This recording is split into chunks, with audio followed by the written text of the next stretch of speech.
Chapter 1: Rising from Darkness. Naruto couldn't believe what had just happened.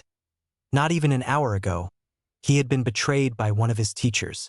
Mizuki team had tricked him into stealing the village's forbidden scroll, and then tried to kill him and Irika-sensei. He didn't even want to think about the other thing Mizuki had told him about. But now he knew why everyone in the village hated him. He had a demon, the Kyubi no Kitsune, sealed inside of him. He was relieved that Irika had told him that he wasn't a demon himself. His world had come crashing down when Mizuki first told him. But Irika said he believed in Naruto, and Naruto wasn't going to betray the trust Irika-sensei had in him. I'm going to show those villagers that I'm not the Kyubi. I'll make them acknowledge me. Tabeo. Naruto, how are you feeling? The aging Hokage asked the boy. They had been sitting in the office for half an hour, and the boy hadn't spoken even once. I heard from the hospital a few moments ago. You don't need to worry, Naruto. Irika is going to be fine. He is? Thank Kami. I was really worried. Naruto let out a breath that he hadn't even realized he'd been holding in. You'll be able to visit him tomorrow morning, Naruto. But for now, we really need to talk about what you've been through. Naruto had expected this. He really didn't want to relive what had happened. But he knew he couldn't just imagine it hadn't happened. Just start at the beginning, Naruto. Explain everything that you remember. Naruto let out a sigh before starting. Okay, Gigi. I was sitting out in front of the academy after I failed my exam again, and watching the other kids show off their Hitai 8 to their families. When Mizuki-sensei came up to me and told me that there was a secret test that would let me pass the exam. Naruto hated himself looking back. He should have known that there wasn't any stupid test. But he just sighed and continued. Anyways, Mizuki-sensei told me that all I had to do to pass was sneak into your office, grab that stupid scroll, and meet up with him in the forest. Now it was the Hokage's turn to sigh. He figured this was how it started.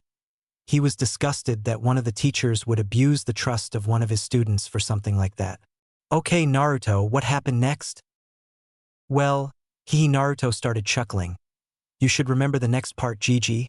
I got in here and knocked you out with my Oiroke no Jutsu. Naruto couldn't help but grin at that. He couldn't believe that the Hokage, the most powerful ninja in the village, had been taken out with his own original anti-pervert technique.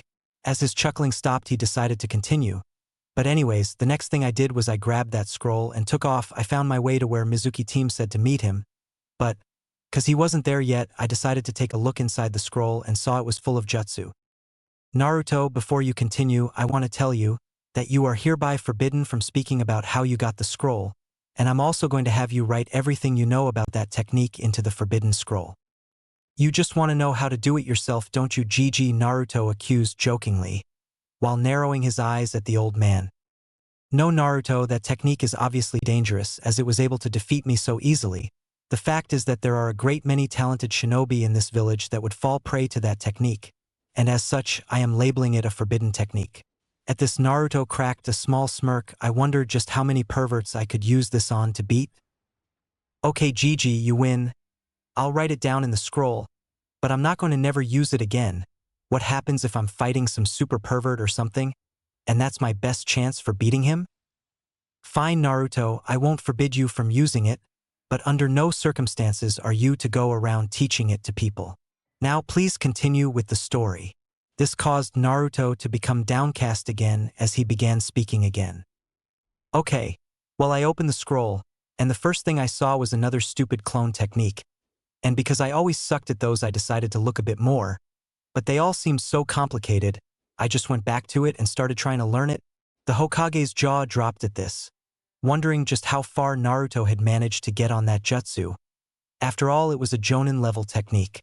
After a little while, Irika-sensei showed up and started yelling at me for stealing the scroll, and when I told him Mizuki team told me about it, he started freaking out. Then all of a sudden, Mizuki team showed up and started attacking us. Naruto took a deep breath, and seeing that the Hokage was about to interrupt him, he decided to finish the story, because he figured that if he stopped talking, he wouldn't be able to finish telling him the story. So then, Irika-sensei told me to run and get away from the fight, which I did, but pretty soon Mizuki team caught up with me again, and he managed to get Irika-sensei with a couple kunai. At this point, some tears started to flow from Naruto's eyes. remembering his sensei getting all those wounds protecting him. Then Mizuki T-Team told me about the QB inside of me and called me a DD demon. And then he said that even Irika-sensei hated me. By this point Naruto was barely holding himself together, as he was gritting his teeth trying to hold back as many tears as he could as he was gripping tightly at his pants. And the next thing I knew, he was throwing one of his giant shuriken at me and I couldn't even move, but then Irika-sensei was there and he got hit in the back with it. He told me that I wasn't a demon and that the villagers were wrong about me. He told me that I was being a hero, keeping them safe every day just by keeping the QB inside me. Naruto could no longer hold back the tears, as they began flowing steadily down his face, dripping onto the floor in front of him. Then Mizuki Team was insulting Irika-sensei, and I couldn't take it anymore. So I used the new technique I learned and created like 1,000 clones, and kicked the teams. By this point Hiruzen Sarutobi couldn't hold back his shock. An academy student using the Kage Bunshin, an academy student creating 1,000 clones, he couldn't hold himself back anymore. You learnt the Kage Bunshin no Jutsu in one night? And then you made 1,000 clones. That's impossible, Naruto. Not even the Yondaime learnt it that quickie. How did you manage that so easily? And how are you not dead from chakra exhaustion? The Sarutobi was skeptical at the thought of it. A genin mastering a jonin-level technique in under an hour, it was unheard of. Naruto was surprised by the Sandaime's reaction. After all, it wasn't that difficult to learn. But upon hearing that he had mastered a jonin-level technique, he was pulled out of his depressed slump. He wasn't bouncing around, but he'd probably do that later, ha. Take that, everyone. The class Dobe mastered a forbidden jonin-level technique, and didn't even get in trouble for it. Actually, Gigi, I was kinda shocked how easy it was. I mean, I've always sucked at the Academy Bunshin, and no matter how much chakra I pumped into them, they'd always turn out sickly. But with these, I barely needed to use any chakra and they turned out awesome. By now, Sarutobi's mind was searching for some way to explain this occurrence. The only thing that would make sense is if the boy has an impossibly high chakra reserve. Baka, Okami, how did I not realize before? As an Uzumaki, he was bound to have abnormally high chakra reserves. And on top of that, he does have a demon that is essentially a giant mass of chakra sealed inside of him. Wait, if he's got that much chakra, then there's something else I need to test. Okay, Naruto, I think I know why you've been having so much trouble with the Academy Jutsus, but before I explain, I would like you to perform the 3 standard Academy Jutsu. Naruto was a bit confused, but he slowly made his way to his feet with the Hokage, who walked around his desk to stand in front of Naruto. All right, Naruto, I want you to try use the Henge no Jutsu to look like the scroll. Can you do that, Naruto? Naruto was surprised he was being asked to do something so simple, so he quickly went through hand signs.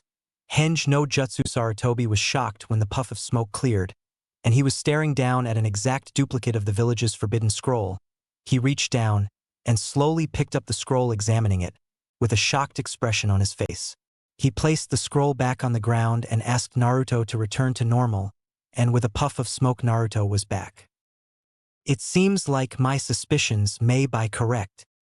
Okay, Naruto, I would now like you to use the Kawarimi no Jutsu to replace yourself with me. Hiruzen made sure he spoke calmly, so as not to suggest something may be unusual about his request. Naruto, once again surprised by the odd request, went through the necessary hand signs. Kawarimi no Jutsu. He was once again engulfed in a small puff of smoke, and when the Hokage looked up, he saw Naruto leaning against his desk smiling slightly. Well, that answers that. He was able to switch places with me. The only people able to do that should be the other Kages. Very good, Naruto. Now please, the Bunshin. At this point Naruto began to feel worried. No, why does Gigi need to see the Bunshin? I've never been able to do that one. Naruto, in a very downcast manner, went through the hand seals. Bunshin no Jutsu, to Naruto's dismay. A pair of sickly-looking clones appeared at his feet.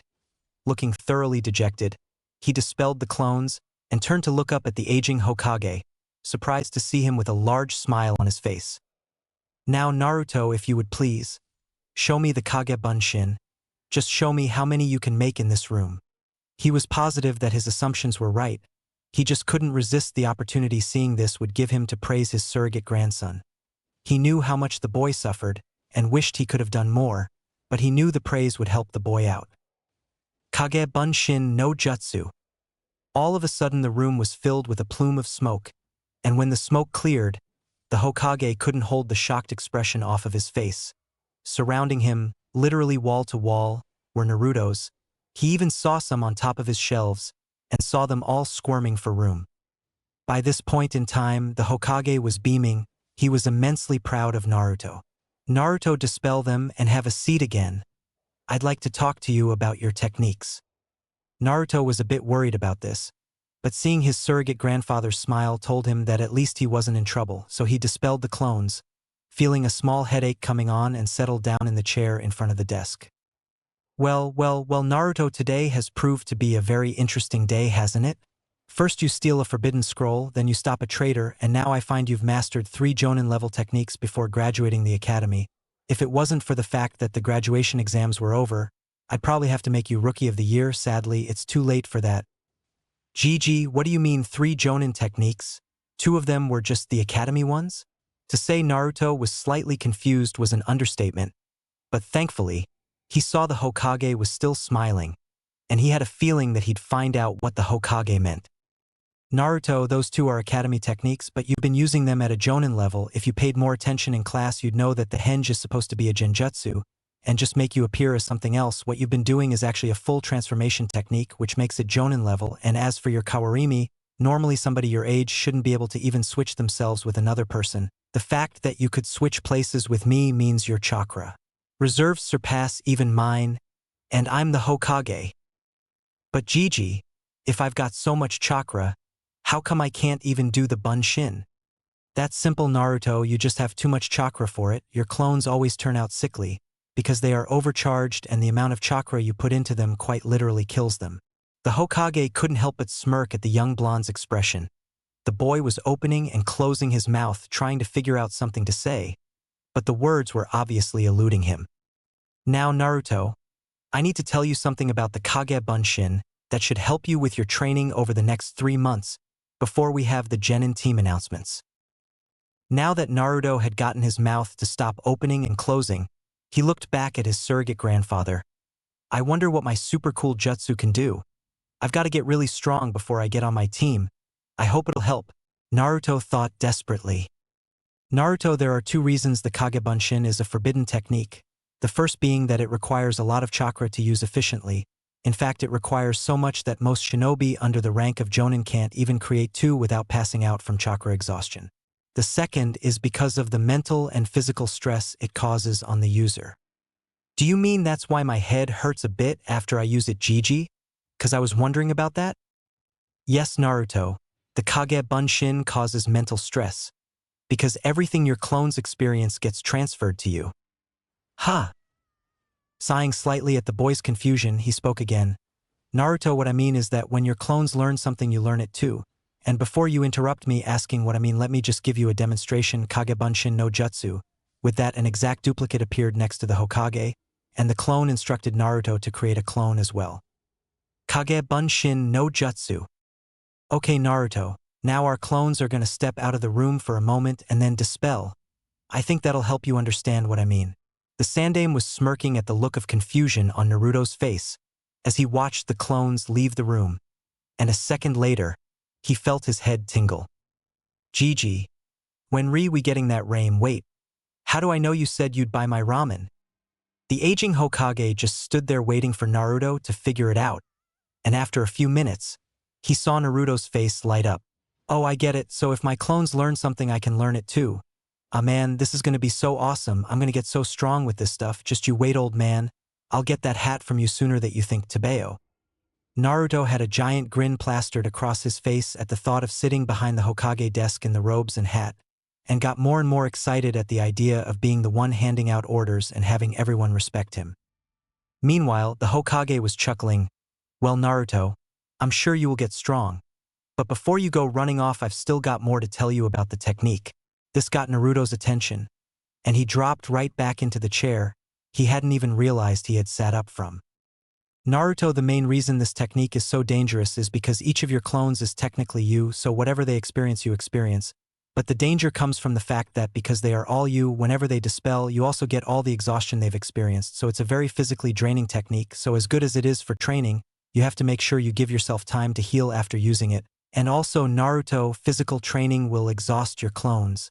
But if you have your clones using weights and everything, it'll tire them out, but you won't get the effects of the weights, so any body conditioning you still have to do yourself.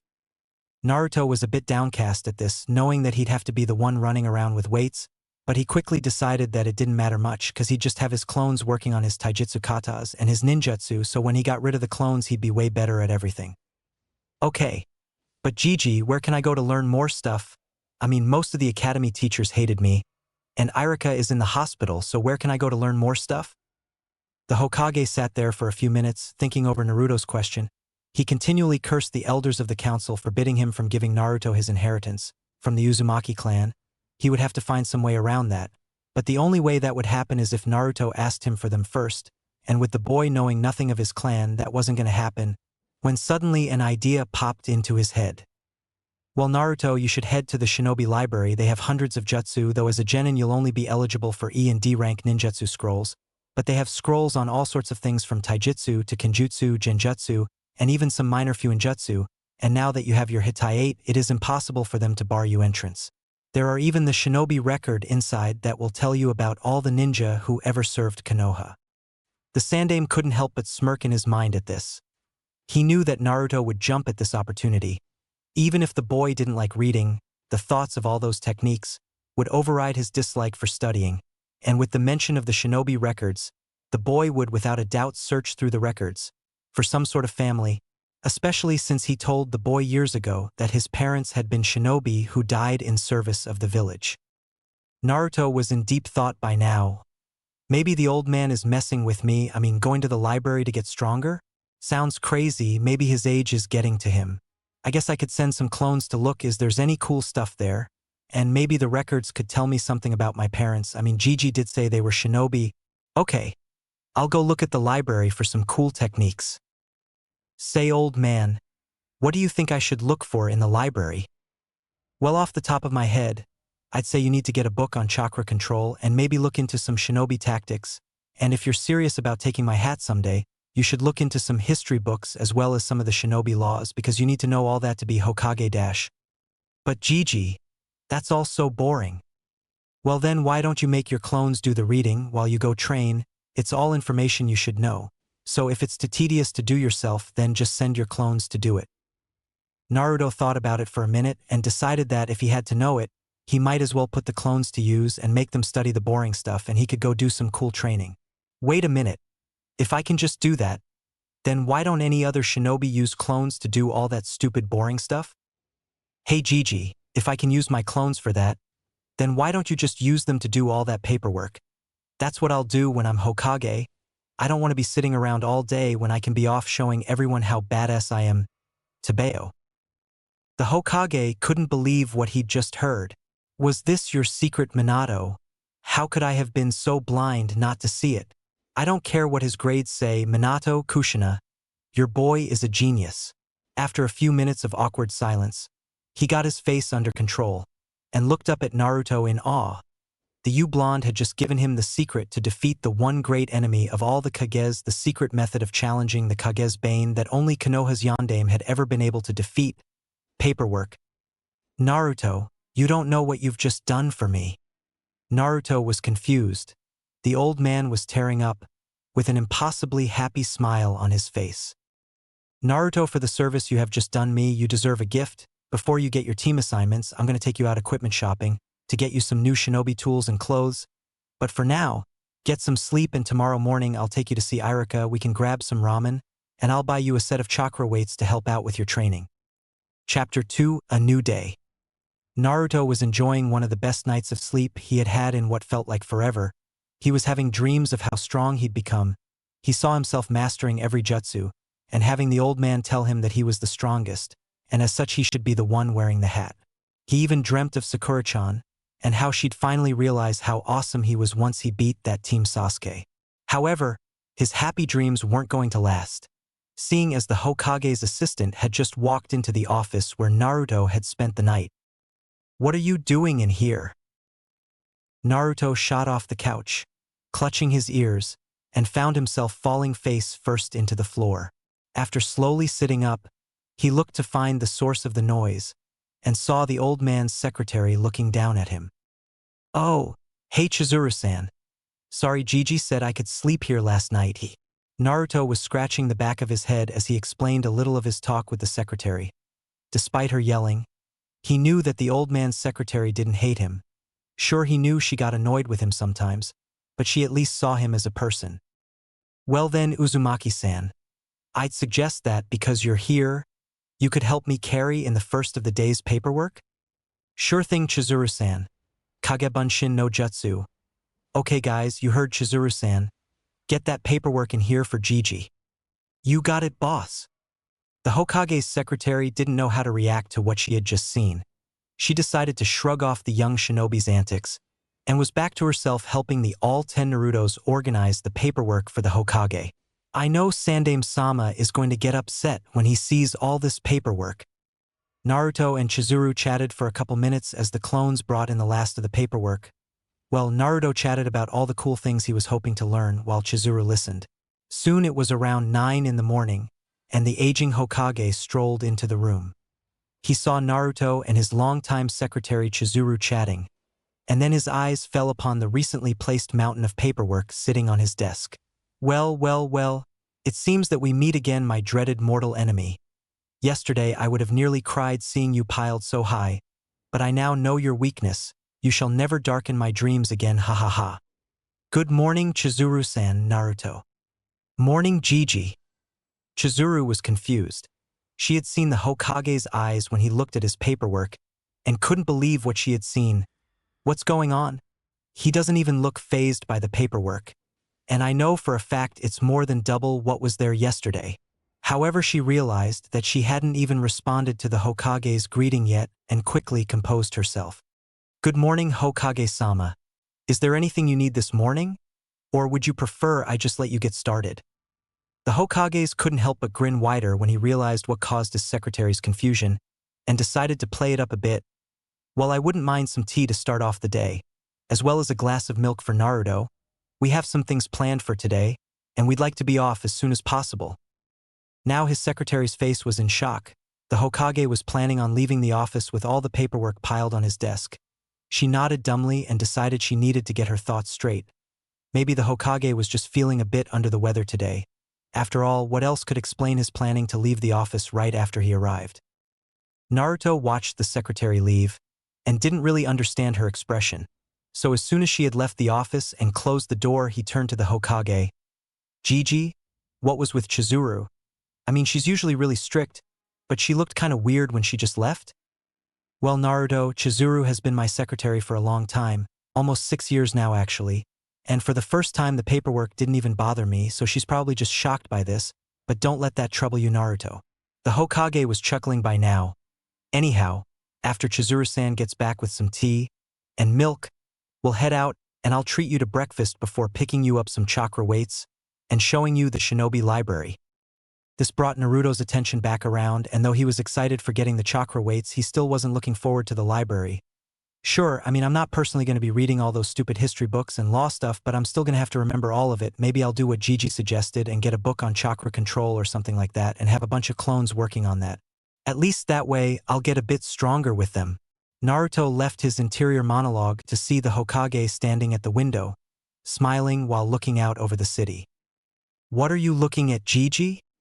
Sarutobi was just enjoying the peaceful morning, and was musing over what he should do with all the time he was going to have to himself again now that he wouldn't have to spend every minute of every day behind those piles of paperwork, and turned away from the window at Naruto's question. "I have been debating what I should do with my time now that, thanks to your idea, I don't have to be behind that desk all day. I was thinking about spending more time visiting the academy, and maybe just spending more time walking around the village and talking with the civilians, but I still feel like if I don't have a lot to do, I'll just end up back here doing paperwork." "Well, Gigi, why don't you train more then? I mean, I know you're supposed to be the strongest and everything 'cause you're Hokage, but that doesn't mean you can't get stronger, does it?" The Hokage was slightly shocked at the idea, once again wondering how he hadn't thought of it. Sure, he was getting close to 70, but back in his youth he had been dubbed Kami no Shinobi. He had been considered the strongest Hokage, and as much as he hated to admit it, he had grown weaker over the years. Just remembering the last time he had summoned Enma, They had been talking about how long it had been since they had a fight or even just a spar. Well, it couldn't hurt to get back in a state where I can fight again. I won't be able to get back to my prime, but what I lack in vitality, I could make up for in experience. There's no downside I can see, and I have always regretted letting my condition slide. And now that I don't have to worry about the paperwork, there isn't anything that will be in my way. Thank you for that, Naruto. I think I'll follow your suggestion. After all, it wouldn't be good for the village if their Hokage was seen as getting weak, would it? Naruto didn't respond. He just smiled up at his surrogate grandfather, glad that he could be of help again. So they just both turned to the window again and waited in silence for a few minutes. Being quiet wasn't Naruto's favorite way of spending time, but he decided to use this time to figure out how he wanted to use his clones for the next little while, at least while they were in the library. So the silence continued for several minutes until it was broken by a knock on the office door. Come in, Chizuru. Naruto and the Hokage turned around and watched as Chizuru walked and bowed briefly, and then turned to make her way out. As she got to the door, however, the Hokage spoke again. Thank you, Chizuru. Could you make sure my schedule is clear till the afternoon? I'll be back in briefly then to make sure everything is all right. Of course, Hokage-sama. If that's what you would like. Chizuru was almost sure of it. The Hokage must be feeling ill if he was going to go through with his plan of leaving all the paperwork behind. But sighing slightly, she figured that he would make up for it the next day, even if he had to come in early. She barely noticed Naruto's thanks and merely waved a hand at him to show it wasn't a worry. Then she made her way to her desk outside the office and sat down, and got to her own paperwork. Back inside the office, the elder man and the young boy were enjoying their drinks and discussing where to go for breakfast, because it was rare for them to spend much time together. Naruto, of course, being Naruto, suggested Ichiraka ramen, which the Hokage shot down. Naruto, I know how much you love ramen, but you need to eat more healthy foods as well. You won't get all the nutrition you need if you only eat ramen. But Gigi, ramen is the food of the gods. How can you say I'm not getting everything I need? I'm great, and I've never gotten sick from eating ramen. Naruto, you don't have to stop eating ramen, but if you want to be a strong shinobi, you need to eat healthier. And if being healthy isn't enough, I can promise you adding some variety to what you eat, and eating healthier won't hurt your growth. If you don't have variety in what you eat, you're not getting all the nutritional value you should, and that makes it take longer for you to grow. At this, Naruto's objections were cut off. His height was a sore spot for him. He really didn't like how he was one of the shortest people in his class, and he quickly, if extremely dejectedly, decided that if he had to give up ramen a couple days a week to help him get taller, then he would. Okay, Gigi, you win no ramen? But if we're not going to Ichiraku's, where are we going to go? Not a lot of places let me in, 'cause of the KQB. Sarutobi sighed at this. He hated how the villagers would get around his law regarding Naruto containing the QB, and how he would be kicked out of a lot of the shops in Konoha. Well, don't worry about that, Naruto. You're with me today, and nowhere in the village would they dare turn you away when you're with me, so that's not an issue. And when we go get your weights, I'll take you to a store that an old friend of mine owns. I know that they'll be more than happy for your business. Really, Gigi? That'll be awesome. Okay, let's go then. 1 minute, Naruto, I still need to do my paperwork. Kage Bunshin no Jutsu. With a puff of smoke, four clones of the Hokage went behind the desk and started dividing up the paperwork. Now remember, once I'm gone, put up a privacy barrier. So this stays a secret. We can't have Naruto's idea leaked out to everyone, can we?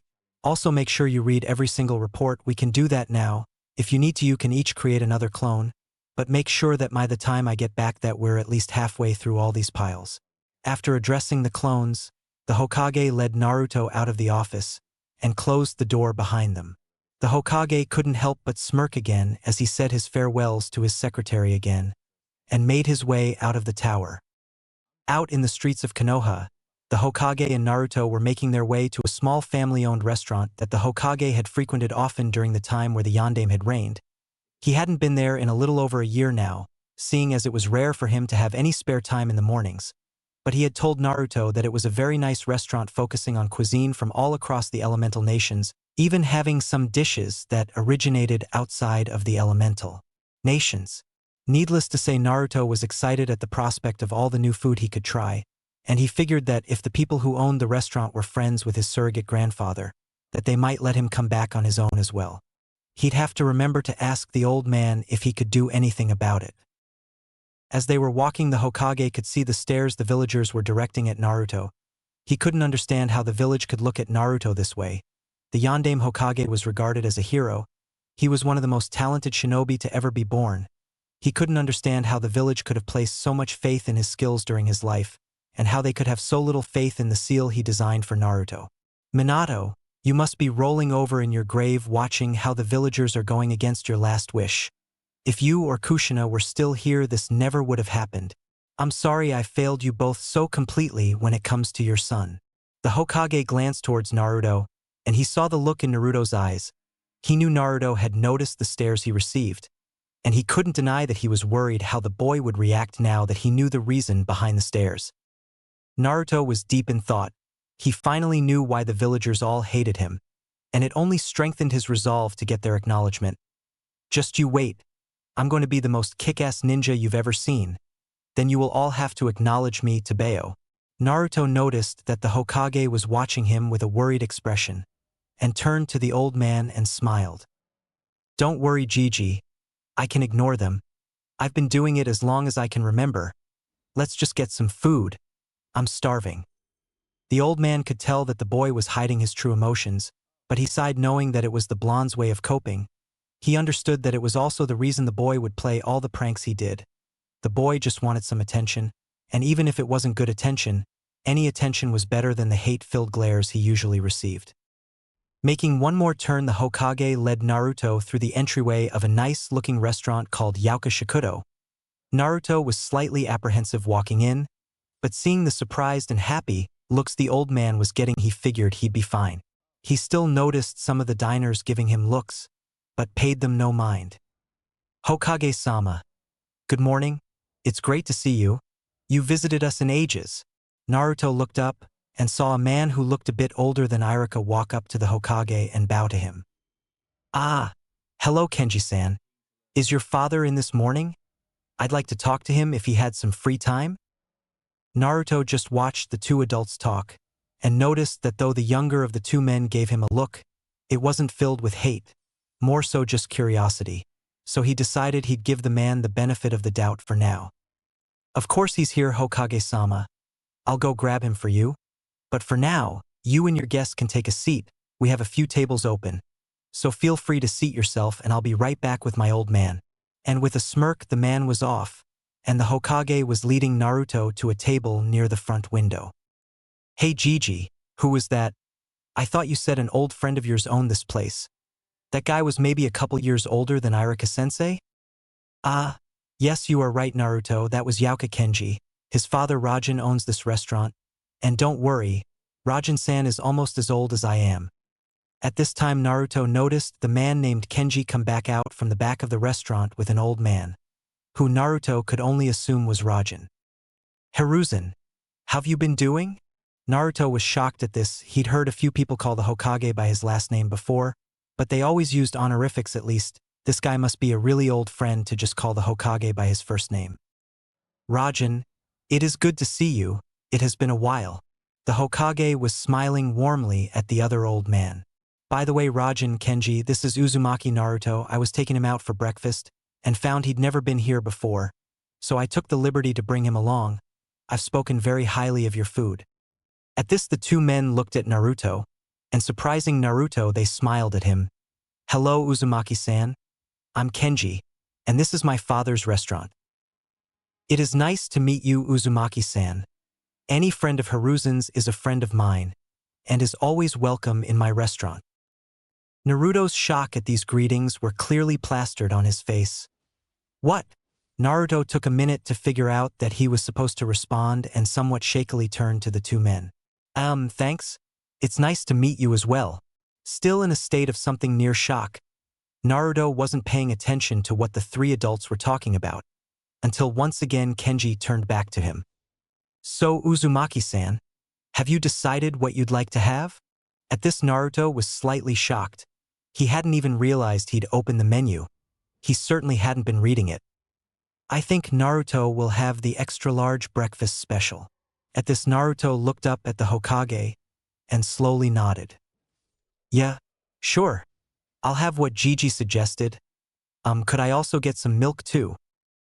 Of course, Uzumaki-san. I'll be back with your drink in a minute.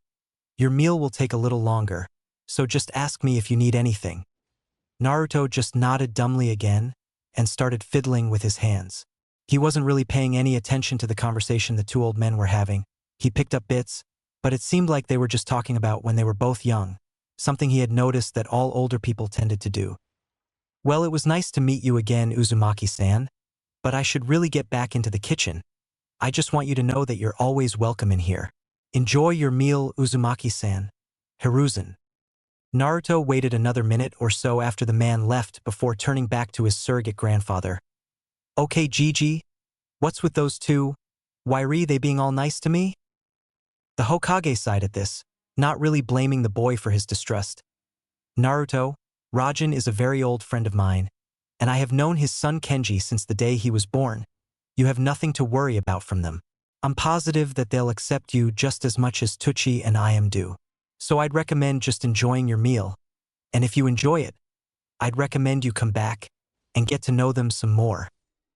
Naruto and the Hokage spent the rest of their time at the restaurant talking about Naruto's training. The Hokage even came up with an idea to help convince Naruto to take the readings he suggested seriously. Because Naruto had been told not to eat ramen all the time, the old man had decided that at the end of each week he would buy Naruto a bowl of ramen from Ichiraku for every book he read. Naruto wasn't entirely sure how to feel about the agreement. He was unhappy he'd only get ramen once a week. But on the other hand, he figured with his clones he'd be able to read easily 20 books a week, though he wasn't happy that the Hokage said he would be tested on his knowledge of the books by Iruka-sensei.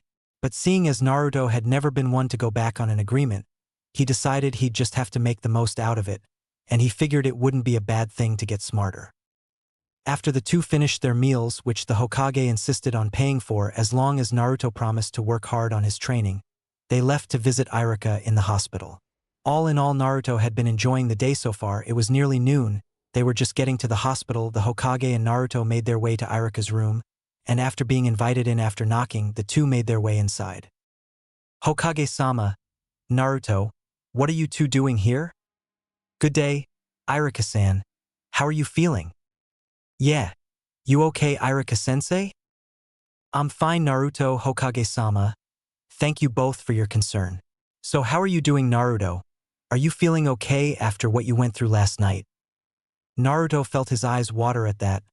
Iruka was one of the few people who had acknowledged him, and had gotten pretty badly injured during Mizuki's attempt to steal the scroll, and he was asking how he was feeling? I'm sorry, Iruka-sensei. If I was a better ninja, neither of us would have gotten hurt. Naruto held back his watering eyes and just told Iruka that he was fine.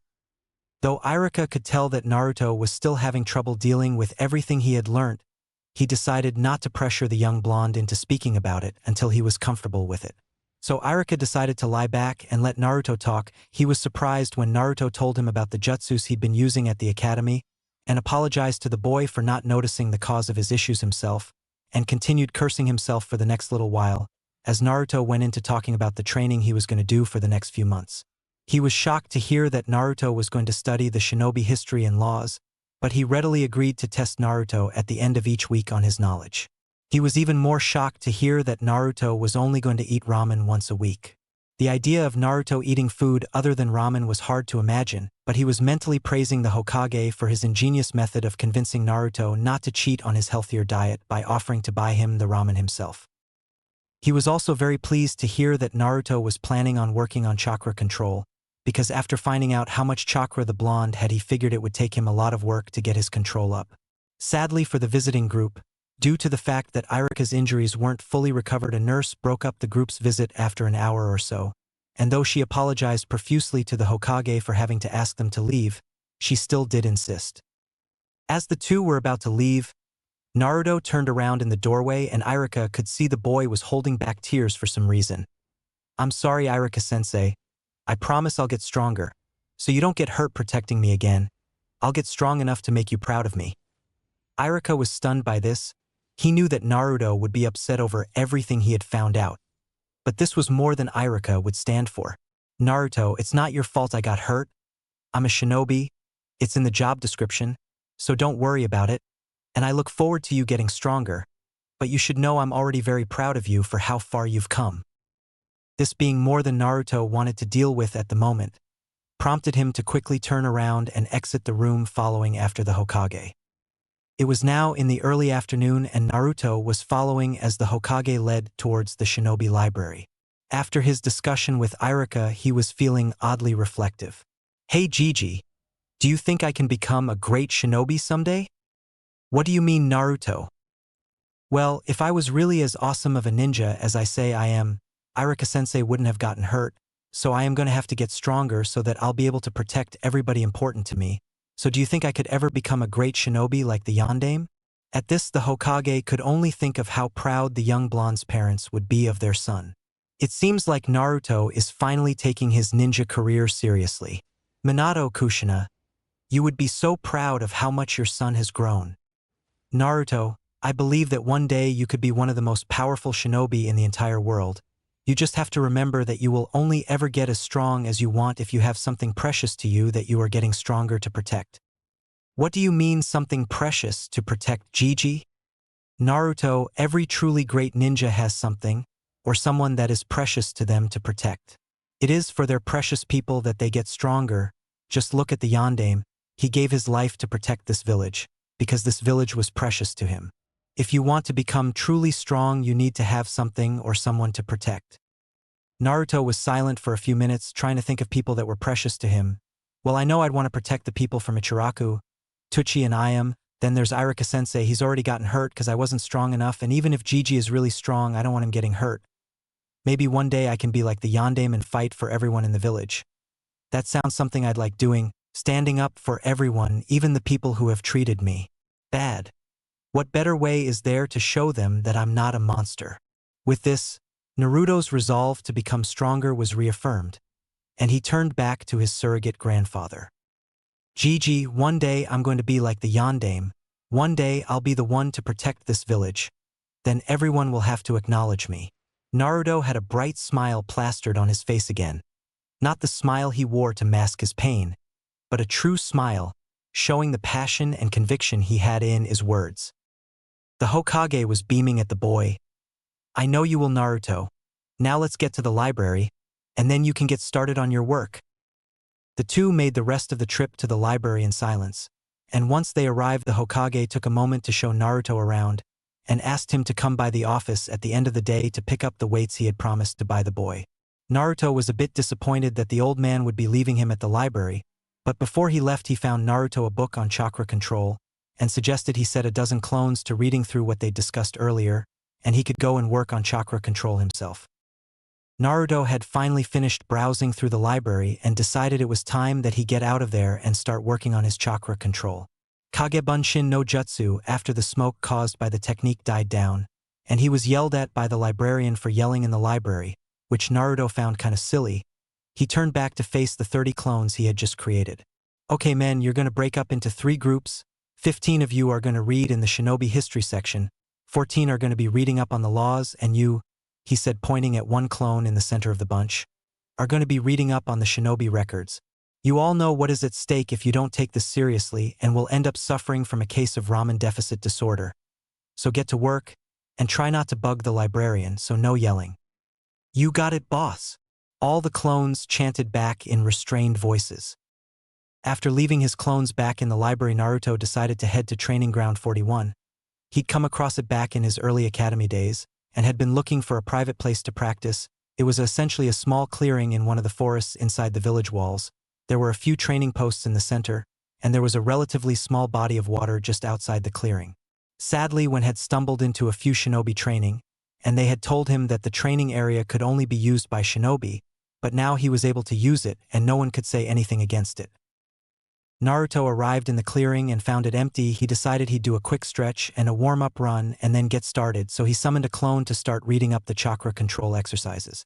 After doing his stretches and 2 laps around the clearing, he walked back towards the clone and dispelled it after feeling the rush of info.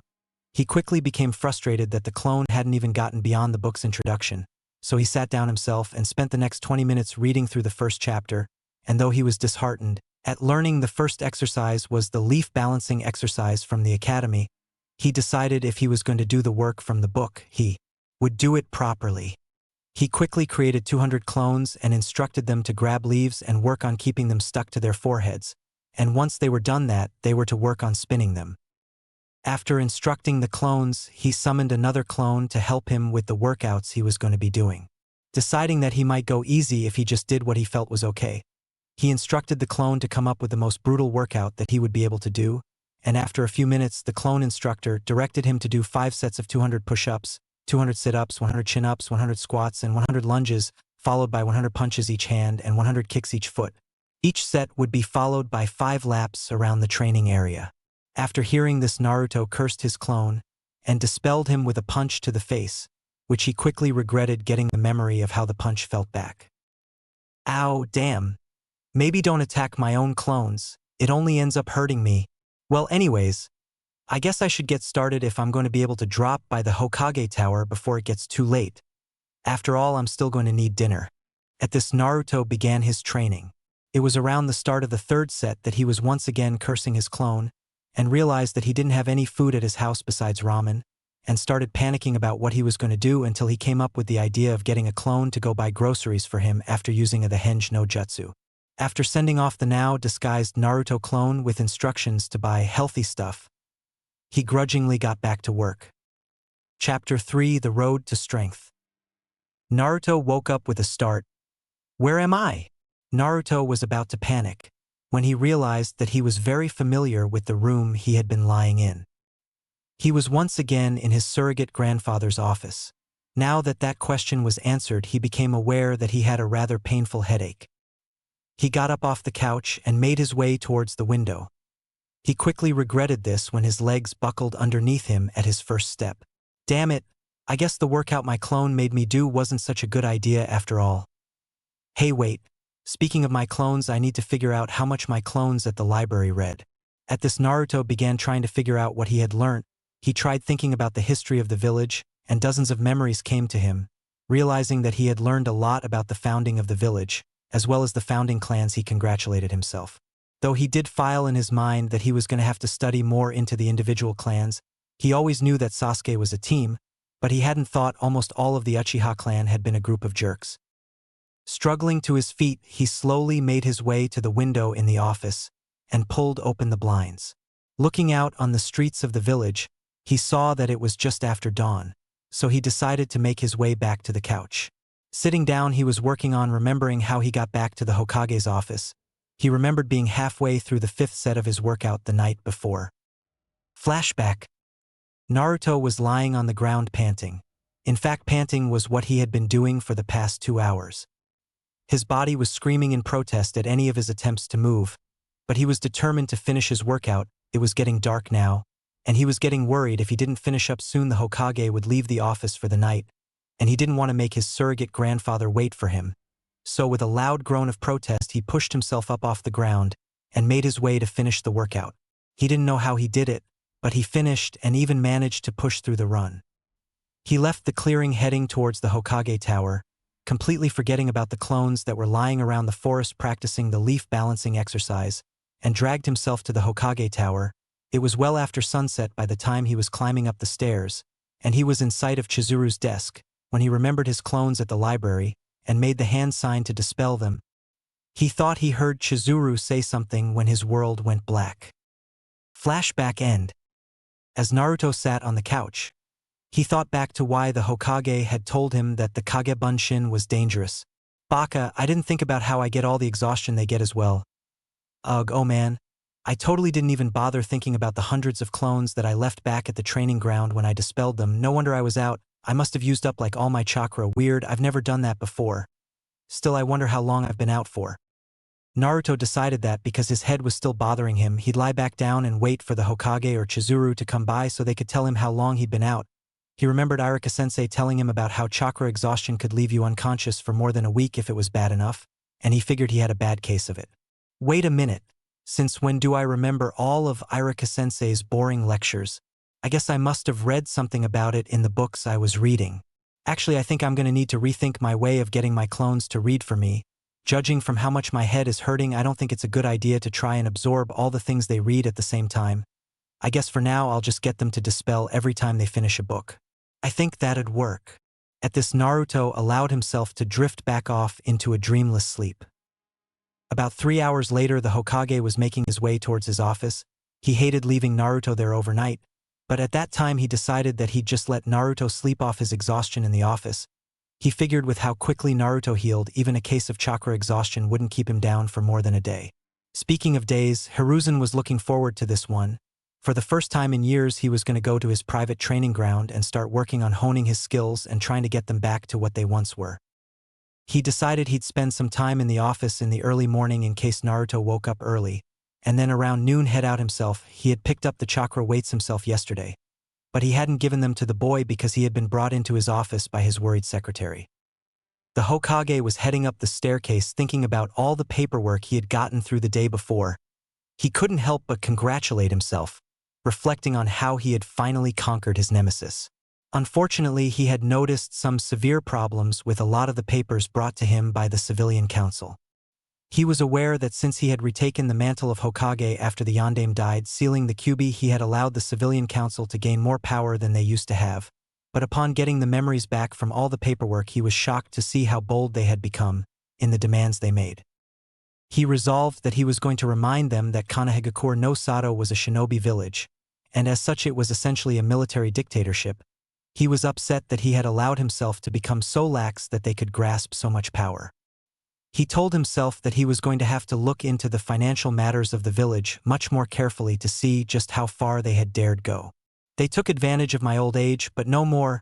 I will remind them why I was called Kami no Shinobi. They aren't going to get away with this anymore.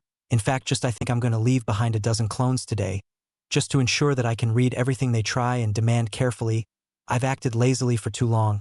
I'll have to gather as much evidence before I make my move against the Civilian Council. I just hope Danzo doesn't try and get in my way. He greeted Chizuru with a smile, and made his way into his office to see a quietly sleeping Naruto lying on the couch, and a massive pile of paperwork on his desk.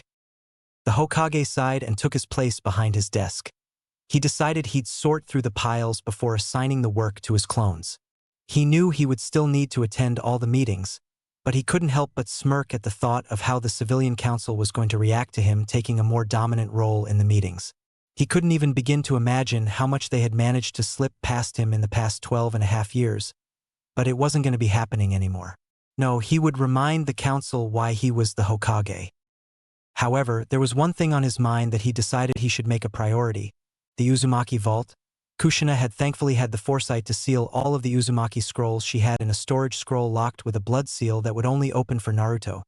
But the Uzumaki Vault was in one of the older banks of the village, and it held all the family's wealth he had forgotten about in the early years of Naruto's life, while he was fending off Danzo's attempts to get a hold of Naruto to make his a weapon. He couldn't believe he had forgotten about them, but he had to make sure that Naruto's inheritance, at least from his mother, was still safe.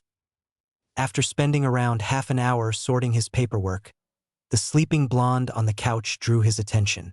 At this point, Naruto was waking up, and as he wiped the sleep away from his eyes, he turned to see the top of his surrogate grandfather's head, looking at him from behind a giant pile of paperwork. "Hey Gigi, why are you doing all that paperwork?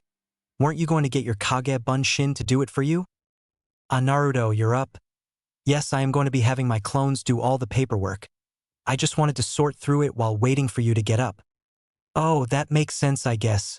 So how long was I out?"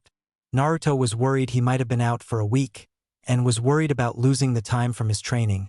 Thankfully, he needn't have worried. "You've been asleep since last night. Even I'm slightly shocked by how quickly you've recovered. But then again, I've always believed that your unnaturally high healing rate was caused by the Kyuubi's chakra being present in you."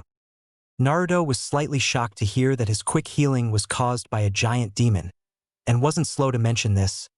"Are you kidding, old man? Are you saying that the stupid fox is good for something?"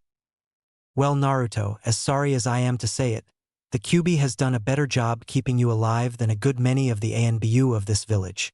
At this, the Hokage hung his head in shame, thinking back to all of Naruto's hospital visits, because some drunk villagers, or on occasion shinobi, would stumble upon Naruto, and would cause riots trying to get their revenge on the demon. Naruto was thinking back to some of the times he'd ended up in the hospital, and some of the injuries he'd gotten from the mobs that would chase him, and he remembered some of the shinobi that he had read about in the records, and he recalled that some of his wounds had been comparably worse than the wounds that had killed quite a few veteran shinobi. Gigi, are you saying that if it wasn't for the Kyuubi, I'd be dead? The Hokage, who was still staring down at his desk, slowly looked back up into the young blonde's eyes. He's so innocent. If I didn't understand why you used Naruto as the Kyuubi's vessel Minato, I could curse you. Oh, if only you knew by how much the village had betrayed you, Naruto. I'm so sorry I failed in protecting you. I don't know, Naruto, I would like to say of course not, but only you really know the severity of your injuries. So there is a good chance that without the Kyuubi's chakra healing you, we might not be having this conversation today. Naruto was looking down at the floor. Deep in thought, he hated the fox for the pain it had caused him. If it wasn't for the stupid fox, I would probably had a normal life. I might even have had a family. But now that I think about it, I should have been dead a long time ago. Flashback. Die, demon. We'll get you for what you did to our families. We'll kill you this time, brat. The 9-year-old Naruto hadn't managed to keep in his scream as the first kunai embedded itself in his back. He was somewhere in the slums of Konoha, and the mob had managed to herd him into an alley and cut off all the exits. He cursed that he hadn't been fast enough to get away from the mob. Seeing that he had no way to get away, he resigned himself to his fate. He knew they wouldn't kill him. He knew the Hokage would have sent some ANBU to keep him safe. He had asked once why the ANBU didn't just stop the mobs when they formed, but the old man just sighed and grumbled about the civilian council meddling. Back to Naruto's current situation, though, he was holding back tears. He had one kunai stuck in his right shoulder blade, and another man was advancing on him. He knew what was going to happen, and he knew if he tried to protect himself it would only be worse. So he braced himself for the impact as the man drove a knee into the short boy's chest. Naruto heard his ribs crack as he fell forward, only to be kicked onto his back by another member of the mob. Another one lashed out at him with a knife and slashed it across his chest. He could feel the blood running across his chest. Only a little longer. The ANBU will come and get me out of here. The thought still didn't help as the villagers kept on kicking him and plunging kunai into him. As he felt his consciousness fading, he was running over why the ANBU hadn't gotten him out yet. They usually don't take this long. Are they going to abandon me too? Naruto was overcome with agony and finding it difficult to breathe, as he noticed what looked like the air shimmering at the alley's entrance. Flashback end. That was probably the worst time I'd gotten hurt. I actually still have some scars from that time. I really do have the worst birthdays. Naruto sighed at the memory. Yeah, my life has been pretty horrible. At least after that, Gigi always had like a dozen ANBU around on my birthday. Naruto looked back up at his surrogate grandfather and smiled sadly. Don't worry about it, Gigi. At least the fuzzball is good for something. At this, Sarutobi looked back up at the boy. He didn't understand how a child that had been through all that the boy had could still be such an optimistic child. He knew that if the boy's parents had been alive to see all that had happened to their son, the village would have been in trouble. He could only be thankful that Naruto was truly a kind-hearted child. He once again swore to do a better job helping the boy. Sarutobi slowly got up from his desk and walked around towards where Naruto was sitting on the couch. He slowly sat down beside the boy and waited a moment before turning towards the boy and speaking. Naruto, this village has committed so many wrongs against you. I promise I'll do whatever I can to help you become the shinobi you want to become. However, seeing as you're up now, I do have the chakra weights that I promised to get you. At this, Naruto perked back up. He had been feeling rather down since thinking about the mobs that were always after him on his birthdays. But hearing about the chakra weights, he couldn't help but get excited. Awesome. Thanks, Gigi. So how do they work? The Hokage watched as Naruto had bounced off the couch, as if they hadn't just been speaking about what was quite possibly the most unpleasant topic two people could ever discuss. The old man sighed slightly at the blonde's antics. He knew it was part of the blonde's way of coping. He wanted to weep thinking back of everything that had caused Naruto to adopt his carefree and happy mask. Naruto, if you open the top drawer of my desk on the right side, there is a wooden case, bring it over here. Naruto, following the instruction, bolted to the drawer and finding the box in question carried it over to his surrogate grandfather. The wooden box was solid and had the same spiral that was on the back of his jumpsuit engraved into it. He always had liked the symbol, but he handed the box over to the Hokage. The Hokage, accepting the case from the blonde, took a minute to look at the symbol and sigh slightly, knowing how few people there were now who knew why the symbol was so important. He opened the case to reveal what looked like a set of 4 metal bands. Naruto, this is a set of chakra weights. They may not look like much, but they are a very useful tool for training. Unlike normal weights that are large and bulky, these will not get in your way. Naruto looked at the 4 metal bands and had some trouble believing how much they would help him get stronger, but he figured that the Hokage wouldn't make stuff up about training. How do they work then, Gigi? Well, to make them work, you channel chakra into the seals on the inside of the band. At this, the Hokage handed Naruto one of the bands. As Naruto looked it over, that the band also had one of the spirals engraved on it. He then looked on the inside and saw some weird design that looked like it had a kanji or two at the center of the design. What's that, Gigi? The Hokage took another of the bands out of the case and turned it around to show the blonde. Naruto, these markings on the inside are seals. They are somewhat like the seals that some shinobi use on scrolls to carry some of their possessions. There are actually 2 separate seals on these bands, and they work by channeling chakra into them. One of the seals is to open and close the bands, and the other is the weight seal. Until you have improved your chakra control, I only want you using the seal that opens and closes the bands because the weight seals only absorb chakra, so once you pump chakra into them, it can't be reduced, so until you have your chakra control mastered, you can come to me to get me to increase the weight of each band. Naruto was somewhat disappointed that he wouldn't be able to do it all himself, but if the other day had taught him anything, it was how poor his chakra control was. It took hundreds of his clone an entire afternoon to get the leaf balancing exercise down. Okay, Gigi. Hey, wait. You said that some shinobi use seals for carrying stuff and things. Could I learn how to do that sort of thing? Naruto was really hoping that his surrogate grandfather would approve of him trying to learn something new. The Hokage had to work to keep his smile off his face at this request. The Uzumaki clan was naturally gifted at Fuinjutsu, and Minato had been a seal master himself, so he had high hopes for Naruto. A few days ago, he would have doubted that Naruto would be able to learn Fuinjutsu because of how much theory there was to it, but if Naruto could spend a day in a library reading things that he had gone out of his way to ignore, he figured the young blonde would put some effort into studying. Something like Fuinjutsu. Naruto, what you're asking about is a very complicated thing to learn. It is an art known as Fuinjutsu, and it is very hard to learn. The Hokage couldn't help but feel slightly upset that he had decided to tease Naruto. However, I suppose if you can spend hours studying history that I could find you some introductory Fuinjutsu scrolls. Naruto bounded towards the Hokage, tackling him in a hug, excitedly repeating his thanks. The Hokage smiled at this and slowly brought Naruto out of his ecstatic state so that they could continue their discussion about the chakra weights. Naruto, I'll find you some scrolls on Fuinjutsu theory by the end of the week, so you should continue doing the training you've started. Now let's get these weights on. Okay? Naruto smiled at this and looked at his surrogate grandfather. The Hokage smiled a bit and asked Naruto to hold out his hands. Naruto complied instantly and smiled as the Hokage unlocked the bands and put the first 2 around either of his wrists, and then showed Naruto how to use the seals for opening and closing the band, and had the blonde demonstrate that he could do it a few times before he told him to put them on around his ankles. Naruto decided that he liked how they looked. Only the ones on his wrist had the spiral engraved in them, but they were all made of near-black, slightly shiny steel, just like the kunai he used.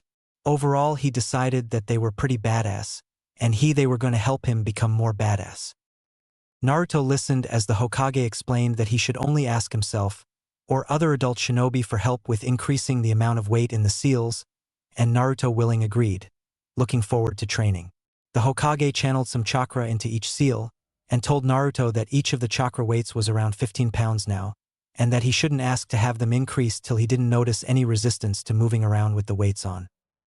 After chatting for a little while longer, Naruto decided he should make his way back to his apartment and get some more rest. It took him quite a bit longer than usual to make it back to his house, but finally Naruto made it up the 6th flight of stairs to his apartment. Opening the door and stepping in, he promptly tripped and fell over the piles of old clothes, empty instant ramen cups, and general mess that he had accumulated over the years. Naruto decided that the first thing he'd do is get some food, but seeing as he didn't really feel like moving at the moment, he quickly summoned around half a dozen clones. He ordered 2 to carry him to his room, 1 to cook something, 2 to clean up his apartment, which he had never bothered doing before, but decided if he was going to be a serious ninja he should take the other aspects of his life seriously, and that way he wouldn't be tripping on all the junk lying around. The last clone he decided to send to the library. He told the clone that when it got there it should summon the same amount of clones as the other day, and get to reading. A few hours later Naruto woke up again staring at his ceiling. He made to get up, being mindful of the weights. He decided that he'd rested enough because the sooner he got to training, the sooner he'd get used to the new weight he was using. After making his way to the kitchen he was shocked by what he saw. There was a large amount of food prepared on the table, and the room looked nothing like it had just a few short hours ago. He sat down in his chair, and greeted the 3 clones who were cleaning up the apartment, and was very thankful he had decided to clean his house up. He ate the meal prepared by the clone, thanking Kami that the clone he had sent to get food yesterday had the sense to get a cookbook. He was still bugged by not getting to eat ramen all the time, but he figured learning how to cook for himself wasn't a bad thing either. After finishing his meal and telling his clones to keep up with the cleaning, he set off to train. He arrived at the training ground he had used the last day, finding that it was thankfully vacant once again. He once again summoned a few hundred clones, telling them to continue working on the leaf balancing exercise. He wanted them to be able to balance them by their stems while spinning them with their chakra by the end of the week, so he was sure he mastered the exercise before moving on to the next one. And he once again summoned a clone to come up with a workout for the day. The next few days were brutal for the young blonde. He became slowly convinced he was suffering from ramen deprivation, as well as physical exhaustion from his workouts and mental exhaustion because of the information he would learn from the clones. He had come across some interesting books in his studies, but he still felt sorry for the clones he would send to the library. He was also a little upset with how slow his clones were reading. He knew that they had to read everything thoroughly or he wouldn't get all his ramen. But by this point he wasn't sure if 23 bowls of ramen would last him till the next weekend. Sadly, he was out of time for this week, and was making his way towards the Hokage Tower. Speaking of the Hokage, Naruto had realized just how bad of an idea it had been to call the Hokage old man. When he had been reading some of the older laws, he found out that being so disrespectful towards the village leader was a punishable offense, and he was increasingly glad that he was as close with the Hokage as he was. He had visited Irika-sensei the following evening and gotten quizzed on the books he had read, and was slightly shocked that his old sensei was surprised he had read 23 books over the course of the week. He knew he had been a bad student, but he was still a little offended that Irika hadn't immediately believed that he had read all the books he said. Naruto was by now outside the door of his surrogate grandfather's office, and was looking forward to 2 things, the first of which was he'd be getting some scrolls on Fuinjutsu, and the second was obviously the ramen. The Hokage, unlike Naruto, hadn't had a good week. It had been one issue after the other. He had started training again, and was sorely disappointed in how far his skill had fallen. And if all the work he was putting his body through to work himself back up wasn't enough, he had discovered that the Civilian Council had managed to steal all the funds from the Uzumaki vaults, for members of the Civilian Council were still unconscious in the hospital due to the pressure of the KI he had directed at them were, and the finance minister would probably never recover. He had very nearly executed the entire Civilian Council for saying that the funds were appropriated because of the damage the Kyuubi had caused in its attack. He actually had ordered the banking minister to meet with Ibiki for further questioning, but he was never more ashamed of the village as a whole than he had been at that moment. The Uzumaki clan had helped fund the Senju clan when they were founding the village, because the Uzumaki clan and the Senju clan were distantly related. The Uzumaki clan had already settled in Yuzu no Kuni before Konoha had been founded, and their lands were rich with precious metals and gems. The Hokage side, he had ordered the money returned, but he didn't know how long the Civilian Council would drag out returning it, but he had to make sure that the money was back at the very least by Naruto's 16th birthday, because at that point, whether he was a Chunin or not, he was granted his inheritance. He was drawn out of his dark mutterings by a knock at his door, and knowing that he had an appointment with Naruto today, invited the young blonde in. The two spoke for a while, well, more accurately Naruto talked and the Hokage listened. He was ecstatic to hear of Naruto's successes. He was also shocked when the boy asked to have his weights increased, but he complied, increasing each of the weights to 20 pounds. The two soon left the office heading to Naruto's favorite place to eat, Ichiraka Ramen. Their arrival caused an uproar with the ramen chef and his daughter, who had been worried all week when Naruto hadn't shown himself once. The last time they had seen him was the day of his academy exam, and they still hadn't known if he had passed or not. Tucci and Ayam were both very happy, when they saw their favorite blonde stroll into their stand. After chatting for a bit, and the expected heart attack scare on Tucci's part upon hearing that his favorite customer wasn't going to be eating his ramen every day, the group discussed what Naruto had been up to the past week. Tucci and Ayam were shocked to hear how much the young blonde was working himself, and were completely shocked upon hearing what Mizuki had tried to do to Naruto. Tucci smiled upon hearing that the Hokage would be buying Naruto ramen weekly though, and he truly believed that using ramen as motivation was a brilliant way to motivate the boy to work on his studies. It also didn't hurt that it meant he would be getting the Hokage himself as a recurring patron, and in Konoha that meant good things for your business. When Naruto finally placed his order, Tucci couldn't help but hold back a slightly shocked expression. He was accustomed to Naruto being able to down a dozen bowls or ramen if he had needed to go without it for a day or two, but hearing the young boy order 23 assorted bowls, he couldn't believe that the young blonde would be able to finish them. Overall, the visit took a little over an hour. To most, the sight of the young blonde practically inhaling bowl after bowl of ramen was slightly revolting, but a select few watched with an odd fascination, curious as to where all the ramen went. It took till the 20th bowl for Naruto to slow down. He remembered that this would be the only time he would eat ramen for the next 7 days, and decided he would savor the last 3 bowls. When the blonde finally finished off the last bowl, placing it on the precariously high pile, Tucci smirked at his other customers' astonishment. The only one who could have possibly eaten more ramen was a near-starved Akimichi, and even then he figured they would be hard-pressed. The Hokage departed a short while after Naruto finished eating. He would have loved to spend more time with his surrogate grandson, but he himself had work to do, and even with his clones handling all his old paperwork, he still had meetings to attend and training to do, so after warning Naruto not to overdo it with his training, he made his way out. Naruto left shortly after that, saying that he'd see Tucci and Ayam next week, nearly bursting into tears of the thought of having to go so long without ramen, and seeing the young boy's distress, Tucci offered Naruto a bowl to take with him, to which shockingly the blonde refused. He said even though he didn't like it, he had promised the old man that he would only eat ramen once a week, and only when the Hokage bought it. Naruto made his way back to his apartment, deciding he'd take today easy, so that he'd be able to get used to the added weight he had on. On his trip back home, he was thinking back over some of the things he had learned in the past week. Flashback. Naruto had just mastered the leaf exercise, and could now balance the leaf on his forehead only using its stem, and he had finally gotten down the more refined chakra control to rotate it. He had been making his way to drop off his rent, and had decided he'd give the rent to the man who owned the apartment in person. So he was shocked when he waited outside the door for 10 minutes after knocking before he finally realized that the hinges on the door looked like they were rusted shut.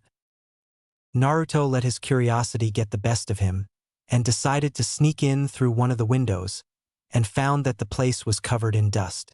There had been some old furniture there, left as if forgotten, but upon exploring the apartment, he was shocked to see that behind the door was a small pile of the envelopes he delivered every month as his rent. He noticed that there were 3 years' worth of rent in the pile, and he tried to remember the last time he had seen anybody in the complex. Sadly, he couldn't remember seeing anyone in the building since he was 9, so he cursed his poor observations, took the pile of money he had slowly accumulated in the empty apartment, and created a few clones to search the rest of the complex. He found all the apartments in a similar condition to the first one he searched, aside for the apartment on the 9th floor, being the top floor of the apartment. He assumed it had once been used by some rich people because the apartment on the top floor was a suite that took up the entire 9th level. He was shocked that anybody needed that much room, but he figured rich people probably had that much space just to show off. Flashback end. Naruto arrived back at his apartment. He had debated taking residence in the huge apartment on the top floor, but he figured it was just more empty space. However, he didn't feel bad about moving to one of the apartments in the building that had a slightly bigger kitchen and living room. He had found that apparently only the hot water in his apartment didn't work, so he moved to one of the other apartments on his floor. He had also taken the liberty of borrowing some of the furniture from the apartment on the top floor. He figured if it was just going to sit there, someone should make use of it. He made his way to the couch in his living room and relaxed. He drifted back off into sleep, looking forward to training, and faded into dreams of him swimming through lakes filled with ramen. Naruto woke up a few hours later and created a clone to quickly cook something, He decided to do push-ups while waiting for his meal to be prepared, and was at around 500 by the time the clone dispelled, letting him know that the food was done. He quickly ate, and decided that he would visit Irika-sensei in the hospital. He's probably bored out of his mind. It's good he's able to leave in a couple days. I'll ask him to get ramen with me and Gigi next week. Chapter 4: Infiltration and the Forgotten. It had been a month since the incident with the Forbidden Scroll, and Naruto was shocked at how much he had changed. He was faster, smarter, stronger, and even slightly more mature. He looked over the past month with a sense of pride.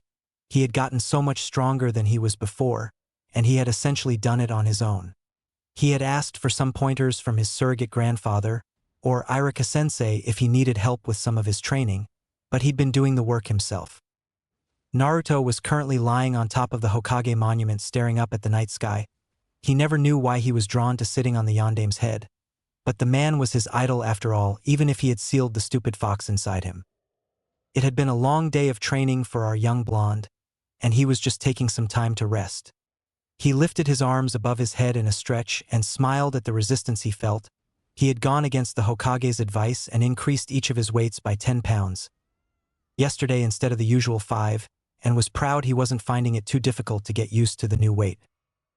He had spent the last month reading through all the shinobi history of the village, and he was pleased to say that the Hokage had agreed that anything more he read about their village's history was redundant by this point, seeing as he would only be going over it from different perspectives, so he had instructed Naruto to learn about the history of the other shinobi villages. He had decided he'd read about the villages that were allied with Konoha first, and decided that he'd start reading up on the founding of Sunakagure tomorrow.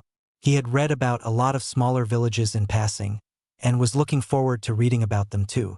He had also read in a few of the histories about a village called Yuzushigakure, the village hidden in the whirling tides. Apparently the village had been an ally of Konoha, but had been destroyed in the Second Shinobi War, and was now nothing more than ruins. He figured that the best way to go about his reading to keep himself from getting everything he learned confused would be to study the different villages one at a time. So he would only study the destroyed villages, after he had built up a good knowledge on the ones that were still around, and could pose a threat to his home today. Naruto was also looking forward to when he'd be able to go out on missions and see the other villages. He had decided he wanted to see the ruins of Yuzushigakure, and had made a mental note to ask his Gigi if when he was a bit older if he would be allowed to go and visit the place. The blonde pushed himself up off the Yandame's head, and slowly stood up. He nearly fell forwards off the monument, but quickly stabilized himself by pushing chakra to his feet till he didn't fall. Phew, that wouldn't have been good. Thank Kami I listened to Gigi and worked on my chakra control. The young blonde had slowly been making his way through chakra control exercises and had finally gotten the tree walking exercise down the other day. He was still having trouble deciding what the next exercise he was going to do would be. There were two that stood out to him as immediately useful. He figured he'd be able to get them both down before he had his team assignment, but was trying to decide which would be more immediately useful in case he couldn't get them both down. Water walking makes sense as the next thing to learn, but the chakra circulation exercise would be really useful for when it's cold, so I don't have to run around in a big jacket all the time. Well, if Gigi is going to buy me some new shinobi gear, I know I'm going to have to tone down the orange. As much as orange is a kick-ass color, it really isn't the smartest thing for a shinobi to wear. Naruto was laughing at himself while he was making his way back towards his apartment. He was looking around when he felt someone watching him, and quickly turned to look towards one of the rooftops, and saw an ANBU shift out of sight. Just you wait, ANBU-san. At this the young blonde had a slightly sinister grin etched across his face. He had initially intended his painting the Hokage monument to be his last big prank that would be forever remembered, but recently he had gotten an idea to work on something. He came up with his idea, and knew that it would be his crowning achievement in the pranking world. If he succeeded pulling it off, he might make enemies of some of the less good-natured ANBU, but he figured pulling off this prank would also show him just how far he had gotten in his stealth training. By this time, the blonde had made it back to his apartment building and walked up to his new apartment. He had told the Hokage about the building being abandoned, and the Hokage just said he didn't want Naruto living there in an empty building. After much begging and pleading, Naruto managed to convince his surrogate grandfather to allow him to stay, and after even more begging and pleading, the old man grudgingly gave him permission to use the building as he saw fit. Naruto reached his apartment door and walked in. The apartment he had moved into after discovering the building was empty was much nicer space. And Naruto had also managed to convince Irika to buy him what he needed to start working on Fuinjutsu. After getting the Fuinjutsu scrolls from the Hokage, Naruto had delved into it and was shocked to find that he had trouble turning away from the scrolls. It took Naruto 2 days to get through the set of scrolls his surrogate grandfather had given him, and he spent the rest of the week rereading them to ensure he had everything memorized. The scrolls hadn't had any actual seals in them, they were in all about the theory behind Fuinjutsu. The second week he got some scrolls on all the different types of seals, and finally the other day he had gotten some instructing scrolls on how to create seals. After getting all the theory down, Naruto had been anxious to try them out and decided to make a simple storage seal. It took him 8 ruined scrolls, but he finally managed to get the formula right for creating a storage seal. He was currently using it to carry around his book on chakra control, a bingo book that he got after spending more time in the library, as well as a few bentos that he or one of his clones would prepare in the mornings. He had also been working on a set of barrier seals, and figured he nearly had the formula down behind them. It was a 6-point barrier. He had decided on this because he had learned that anything under a 6-point barrier could destabilize if one of the seals was destroyed, but this way, if one of the seals failed, the barrier would continue to operate until there were only 3 left. He wanted to have an 8-point seal, but he knew that was far more advanced, and so he stuck with a 6-point seal. As Naruto made his way to his bedroom, which now, thanks to the generously donated furniture from the giant apartment on the top floor, had a rather large and exceptionally soft bed up against the window. He dropped into his bed and started drifting off, thinking of all the shinobi he had read about in the shinobi records. He had been slightly upset when he found out that the majority of the shinobi listed in the archive were all either retired or deceased shinobi. He understood now that it was because it was sensitive data, and as such the village couldn't have info on their current shinobi out to the public, but he had been happy to find that there was stuff about the well-known shinobi of the village. He had been reading up on his personal hero, the Yondaime Hokage, and found out that his teacher was none other than one of the legendary Sannin. He only knew a lot about them because he had found an old bingo book in the library and found it really interesting, so he went out to a shinobi supply store under the Henge no Jutsu and got himself a copy. Naruto realized that if he was going to be going out on missions, he was at one point or another going to face shinobi from other villages. He decided that as awesome as he was or was going to be, that he should know about the really dangerous shinobi across the elemental nations. The next 6 weeks passed like the month before. Naruto trained himself into the ground with fervor every single day, and would study Fuinjutsu in the evenings till it hurt his head. The only thing not directly related to his training that he had done in the 6 weeks were at the 1-month mark from team assignment, he had finally pulled what he dubbed his masterpiece as the village prankster. Flashback. Naruto was sneaking through the village and making his way towards ANBU headquarters. It was supposed to be a secret location, but after following a small group of ANBU around for a few days, he figured out its location. As Naruto slipped out of the side alley he was standing in wearing his trademark bright orange jumpsuit, he dashed across the street keeping low, and to the shadows to avoid detection. He decided that this mission would be his jumpsuit's last mission, no matter how much he loved the color. A bright orange jumpsuit was probably the least nondiscreet outfit he could even wear. This was exactly why he was wearing it on this mission. If he could sneak into ANBU headquarters undetected in a kill-me orange jumpsuit no less and pull off his prank, well then that had to say something about his infiltration and stealth skill. Okay, now if I remember, I've got to head all the way down this alley. Then there is a side passage that'll take me close to the ANBU headquarters. Naruto kept to the shadows against the walls in the alley. He had debated using the rooftops, but he knew that would get someone's attention. He was about to turn a corner when he heard someone coming around the corner. He quickly jumped up and stuck himself to the bottom of a balcony and stayed there as he watched the people walk underneath him. The two were wearing standard Konoha vests and were talking about some mission. Naruto decided not to pay much attention to the details they were talking about, but he made a note of what the shinobi looked like. From his vantage point, he could tell that one of the men had silver hair, and from what he could tell seemed to be wearing a mask covering the lower half of his face. Damn, that looks cool. I gotta remember to get some of those when I go shopping with Gigi. Besides, it's a good way to help keep who I am a secret on missions.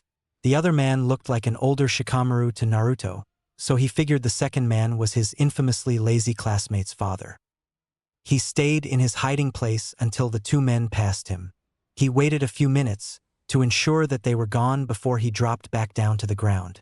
Moving quickly, he rounded the corner and saw his target. The ANBU headquarters weren't anything like one would expect. The building seemed to have been designed to be the most plain and unimportant-looking building imaginable. It appeared to be a small 4-story apartment complex, but Naruto knew that the ANBU headquarters also had a substantial underground section, so he moved towards the building. Naruto had already visited the building once, so he knew how he was going to get inside. He quickly made his way around to the back of the building and started making his way up the drain pipe. He could have just walked up to his entryway, but he didn't want to risk alerting anyone by using chakra. Once he made his way to the third-floor window and slid inside. Making a quick check around, he found that the halls were empty.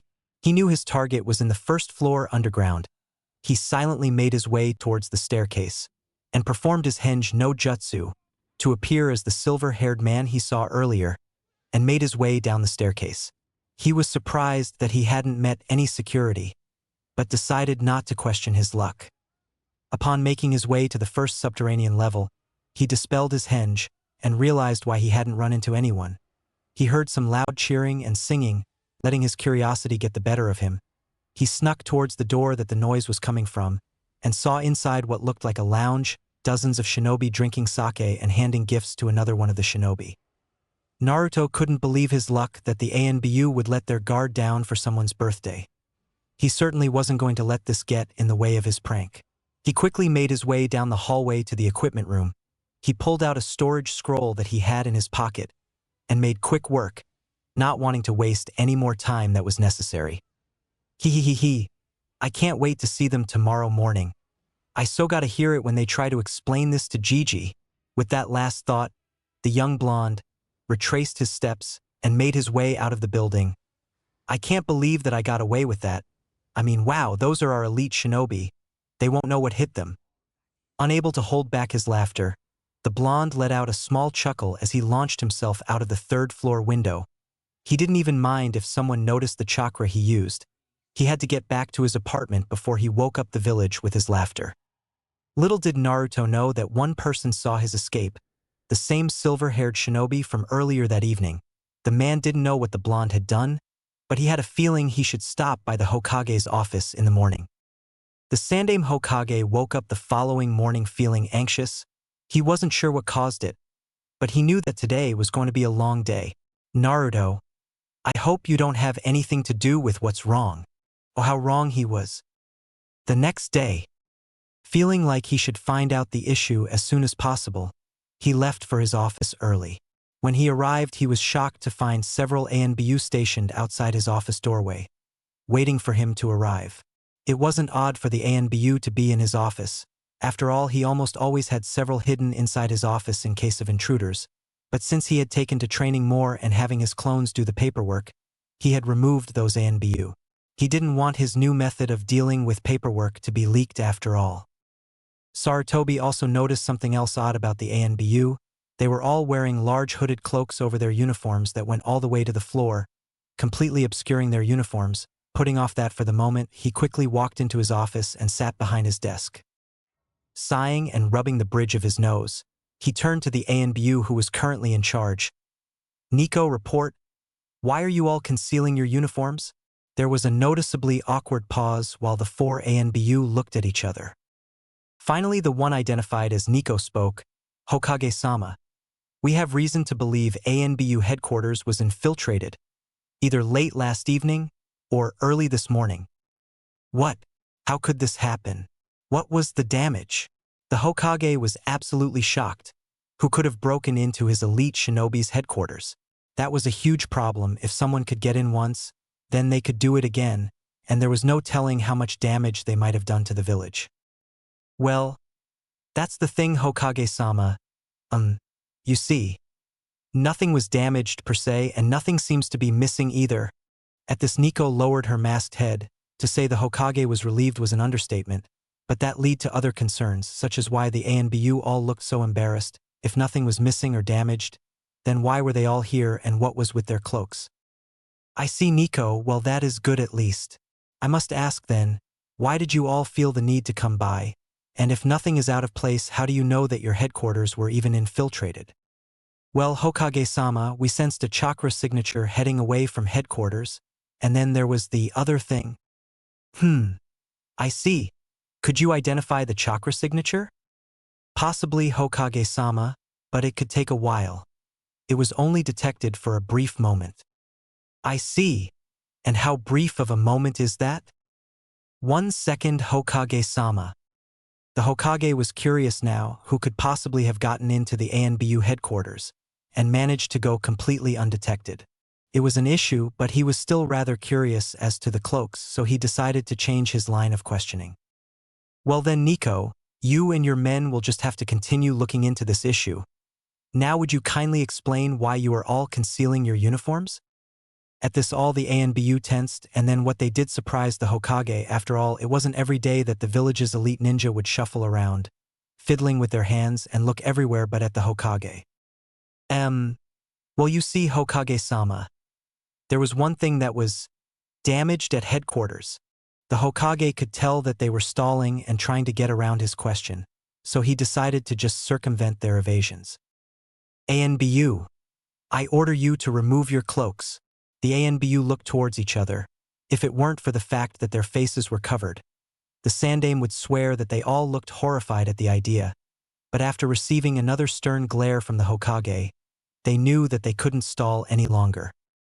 The Hokage watched with interest as the ANBU started undoing the fastenings along the cloak. He was slightly surprised when he saw that they were closed all the way from the neck to where they brushed the ground. He grew more and more curious until the ANBU realized that they had no other method for stalling, and they all dropped their cloaks.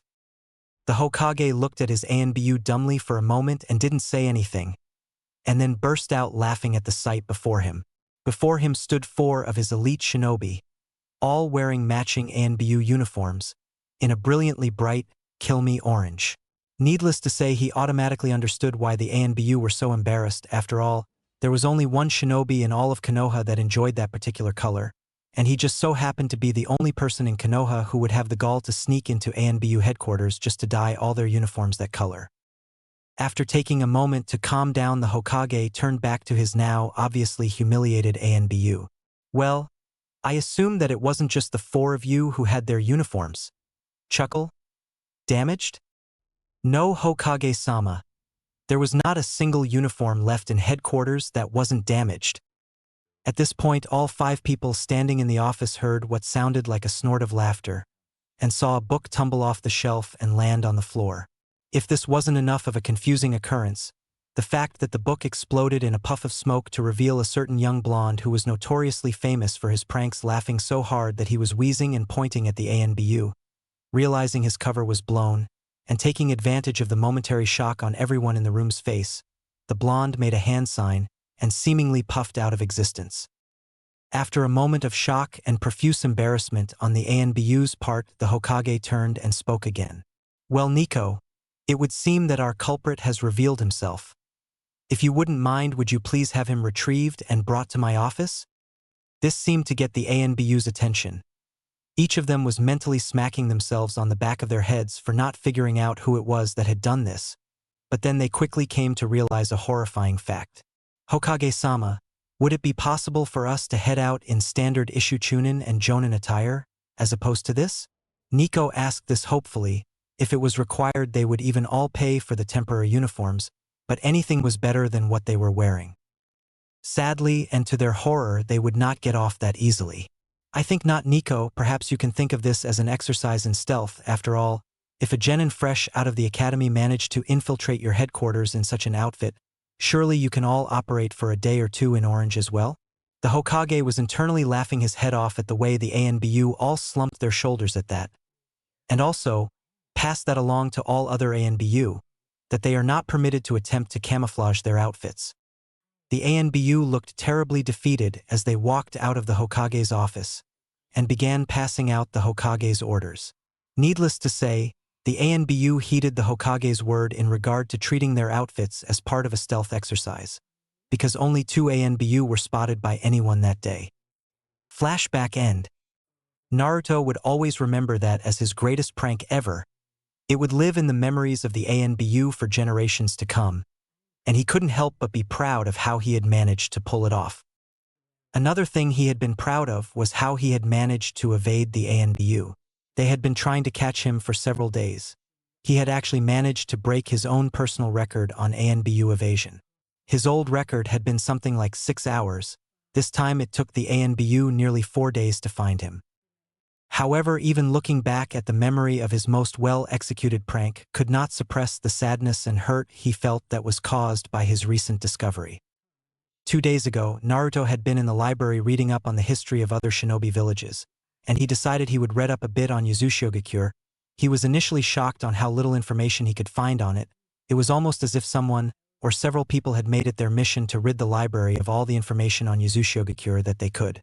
Being who he was, this only further pushed the blonde to find the information, and after hours of searching, and through liberal use of the henge no jutsu to gain access to the restricted sections of the shinobi library, he found 2 books, one on the alliance of Konoha and Yuzu, and the other being a very old book about the history of Yuzushigakure. Nothing he had expected could have prepared him for what he found in those books. It took him till the second line of the first of the 2 books to find a name that he didn't expect to find. He found the history of the Uzumaki clan. If it hadn't been for how much he'd been training and learning over the past few months, he would have ran to confront the Hokage about what he was learning right then and there, but as he couldn't do anything but read and weep at the tragic stories. Yuzushigakure was a relatively small shinobi village, located to the west of the Land of Fire, in the island nation of Yuzu no Kuni. Yuzushigakure was founded by the Uzumaki clan a decade before Konohagakure, and was remarkably wealthy. From what he read, he learned that they had earned their wealth through the mineral-rich islands of Yuzu, which had an abundance of precious metals, as well as rather large gemstone deposits. The Uzumaki were renowned for their unmatched skill in fuinjutsu, as well as their remarkable vitality as well as their longevity. It wasn't unheard of for an Uzumaki to live well into their 100s. He was confused as to how he should feel about what had happened to his clan. They had been destroyed almost entirely during the Second Shinobi War, when the armies of Kirigakure, Iwagakure, and Kimogakure, as well as some of the smaller villages, all joined forces to attack Yuzu. He read about the last stand of his people, and how even though they were hopelessly outnumbered, his clan stood their ground so they could ensure that the civilians were able to escape from the slaughter. Yuzushigakure had a shinobi force numbering around 2,000 in total, and the combined armies numbered were over 40,000, and still his family and his people stood their ground. They held the island hoping for help from either Konoha or Suna, but after 3 weeks of siege, and their numbers shinobi force taking casualties, the last of the Yuzu shinobi gathered together, and managed to use a forbidden seal of their design at the cost of their own lives to seal the souls of all the attacking forces on Yuzu. He had spent the last 2 days training himself harder than ever with the knowledge that he could be the last of his clan, and as such he had to make sure that his ancestors would be proud of him. Naruto had always wondered about his past, and about who his parents were, but he had never bothered looking through the shinobi records for information on them. He was an orphan, and for all he knew Uzumaki might have just been a name randomly given to him, but after reading all he had on clan laws, he knew it was a punishable offense to take a clan name if you were either born into the clan or adopted into it. And seeing that he wasn't adopted, it meant at least one of his parents was an Uzumaki. Naruto had made a point of ignoring the shinobi records for the past 2 days in fear of what he might find. He had always wanted to know who his parents were, but now that he knew that he might be able to find who they were, he was worried about what they would think of him. He was worried he might not be able to live up to their legacies. The next morning, Naruto awoke from dreams of his clan's last stand. He looked up at his jacket hanging in his closet, and sated at the spiral he had always worn on his sleeve. He couldn't quite remember when he got it, but he knew it had been on one of his birthdays. He couldn't help but be upset with the village for wearing his clan's symbol, and so easily forget all his clan had stood for. The spiral that was on the back of all Konoha flak jackets was the symbol of the Uzumaki clan. When Konoha had been founded, the head of the Uzumaki clan had allowed the village to wear their symbol as a sign of trust and friendship between their villages. Sighing at the forgotten memory of his clan, Naruto slowly went about his morning routine. I can't keep putting it off anymore. I need to know who they were. As Naruto left his house, he began making his way towards the library. He would have stopped by the Hokage's office earlier, but he couldn't help but feel betrayed that his surrogate grandfather never told him about his clan. He decided that if he couldn't find his parents in the shinobi record, he'd talk to the Hokage. But he decided that he couldn't have just some clone looking for his family. He decided that he needed to find out for himself. He made his way into the library, greeting the receptionist, and barely receiving any hostility from her. He had been coming here for the past 2.5 months after all, so he wasn't an entirely unwelcome sight. He learned that the head librarian didn't care who he was as long as he treated the books he read with respect, and he kept quiet. Making his way up a few staircases, he headed to where the records were kept. He was still apprehensive about what he might find, but he decided he couldn't let his worry get in his way. He quickly scanned through the records, finding the clan section. He hadn't bothered looking through clans, because he didn't know he had belonged to one.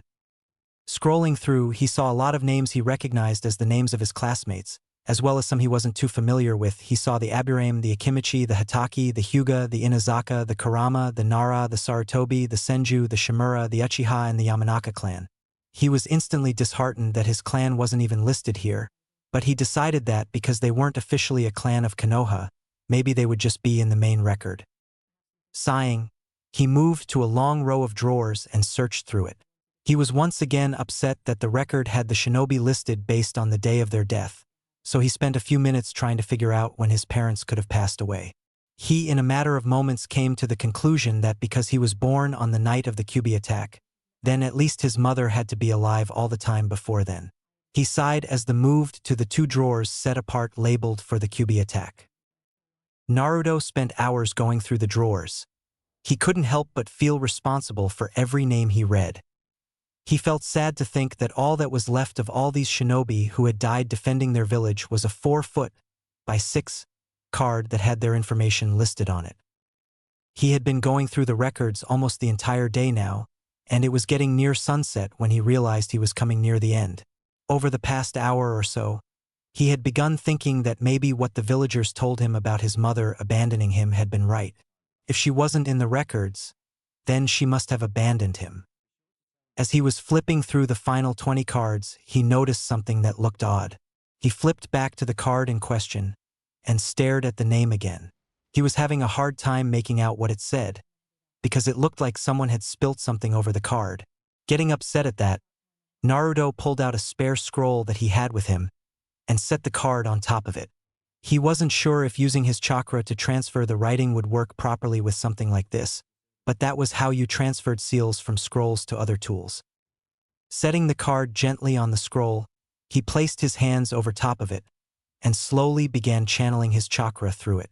He knew the theory behind moving seals even though he hadn't actually practiced it much yet, but because it wasn't a seal, he channeled his chakra slowly, in hopes of just picking up the writing that was there before the stain. After several minutes of channeling his chakra, Naruto slowly removed the card and read what it said. Name, Uzumaki Kushina, aka the Bloody Habanero, the Red Death. Rank Jonin. Specialty Fuinjutsu, Kenjutsu. Note: at time of death, was off duty due to pregnancy. In the Hokage Tower. Several hours later, across the village, the Hokage was sitting in his office. He had been worried about Naruto not having come by his office today, and so he had asked Kakashi to summon the boy. He knew it wasn't the best use of his arguably most skilled jonin, but he figured it would give Naruto a chance to meet his soon-to-be sensei a little early. It was worrying him now because he had sent Kakashi off over 3 hours ago. Sadly, this was when Kakashi came flying through his office window panting. "Kakashi, what is it? Where is Naruto?" The silver-haired masked shinobi looked up at the Hokage and could only answer with one word. Gone. Chapter 5: The Demon Inside. The Sandaime Hokage looked across his office at the panting figure of Hitaki Kakashi and could barely form a coherent sentence. He had been waiting for several hours for Kakashi to return with Naruto and had come up with several explanations as to why they were taking a while, but he had never imagined it was because of something like this. His only hope was that he had misheard the masked shinobi standing in front of him. Kakashi, what do you mean Naruto is gone? Kakashi took a moment to take a few deep breaths before looking at the Hokage. Hokage-sama, as instructed, I went off to locate Naruto and return him here. I visited the training ground he has been using for the past 10 weeks, and he was not there. I then visited the ramen stand he frequents, and he was not there. I continued to go to the library and found he had visited it earlier in the day, but he left a few hours before I arrived, and according to the head librarian, he looked rather upset when he left. Where did you look for him next? I can't believe he would have just disappeared. I wouldn't have thought that either, Hokage-sama, but I visited his apartment building and scoured the building from top to bottom, and when I found where he had been staying, I found this. At this, Kakashi reached into his pouch and pulled out a small storage scroll. After applying a bit of chakra to it, Naruto's signature jacket appeared in a puff of smoke. The Hokage reached over and took the jacket from the younger man's outstretched hands. He didn't understand why Naruto would have left his jacket in his home, but he then realized something was missing. Kakashi, where was the emblem that he had on the left shoulder? Kakashi looked surprised at this and examined the jacket again. He noted that it looked as if the fabric had been cut around what had been on his shoulder. I don't know, Hokage-sama, but after finding this in his apartment, as well as the fact that his apartment looked like someone had packed up in a hurry, I immediately started scouring the village. I checked every place he's been known to spend time and couldn't find him. I spoke to his old sensei from the academy, and now the man is off scouring the village himself. Kakashi took a moment to catch his breath before continuing. I also stumbled upon the young Hyuga heiress near the village's main gate. She was crying her eyes out, and when I tried to figure out what she was saying, she just kept muttering that he was gone. From what I managed to get out of her, she had seen him arrive at his apartment looking rather upset before making his way to the village walls. She said she tried to follow him, and he disappeared into a crowd. Then she couldn't find him again.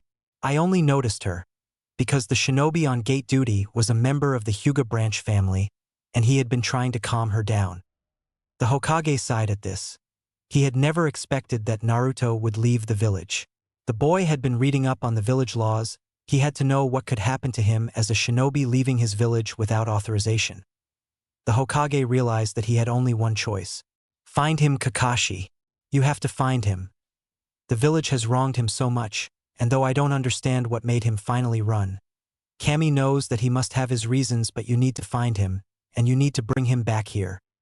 Sarutobi didn't mention that he had determined that Naruto must have found out about the Uzumaki clan, which would have explained why he had taken the emblem he had worn on his jacket, but he couldn't determine why that would lead the boy to have run away.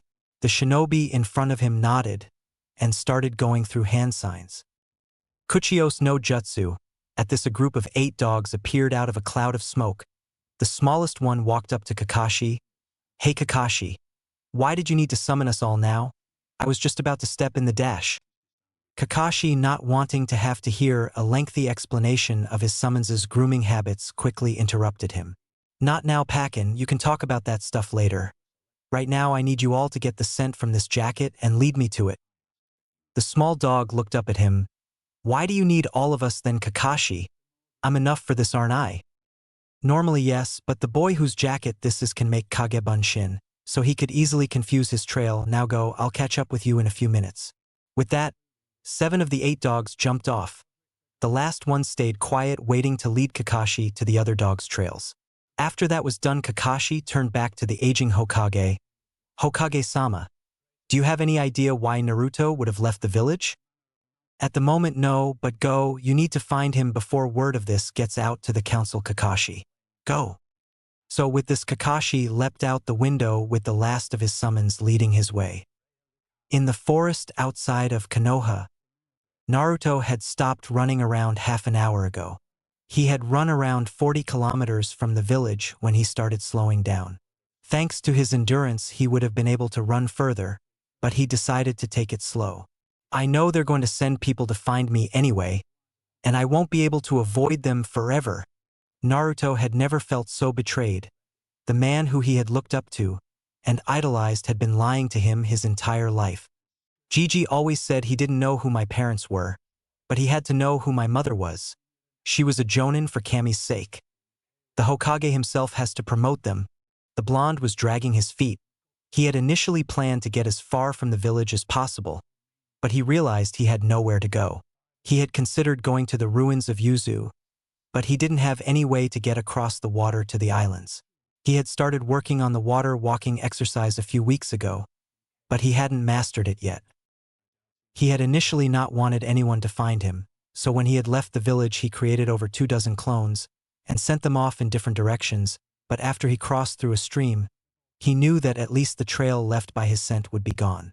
So at that point he had dispelled them. He knew a few of his clones had also crossed streams and rivers, so it wouldn't be easy for anyone to trace him, but he still wasn't sure what he was going to do. So the blonde walked. He tried to come up with some reason why the man who he had viewed as his surrogate grandfather would have lied to him about his parents. Would it have been that bad for him to even know one of their names? Why would the village have basically gotten rid of the history of his clan? None of it made sense, and with how he was feeling at the moment, he really didn't feel like giving anyone a chance to explain. His mother had to have had friends, and unless everyone who had ever known her had hated her, it didn't make sense that the entire village would view him as a demon. He was also upset that he really didn't know anything about her, aside from her name. He was really glad he had started learning Fuinjutsu, seeing as it was his clan's speciality, but he was really upset that he didn't have anyone from his family to teach him. He didn't even have any family scrolls. He decided that at one point he was going to need to visit the daimyo of the Land of Fire, because he figured if anyone would have a family tree of what was apparently the royal clan of an allied country, it would be another royal family. The problem was that he knew there was no way for him to actually be able to meet with him. After all, he was just a genin, and more than that, he was a genin who had ran from his village. For all he knew, the daimyo might think that he was a demon himself. So he kept on walking. He had left his jacket behind because it would only make him easier to spot in the forest.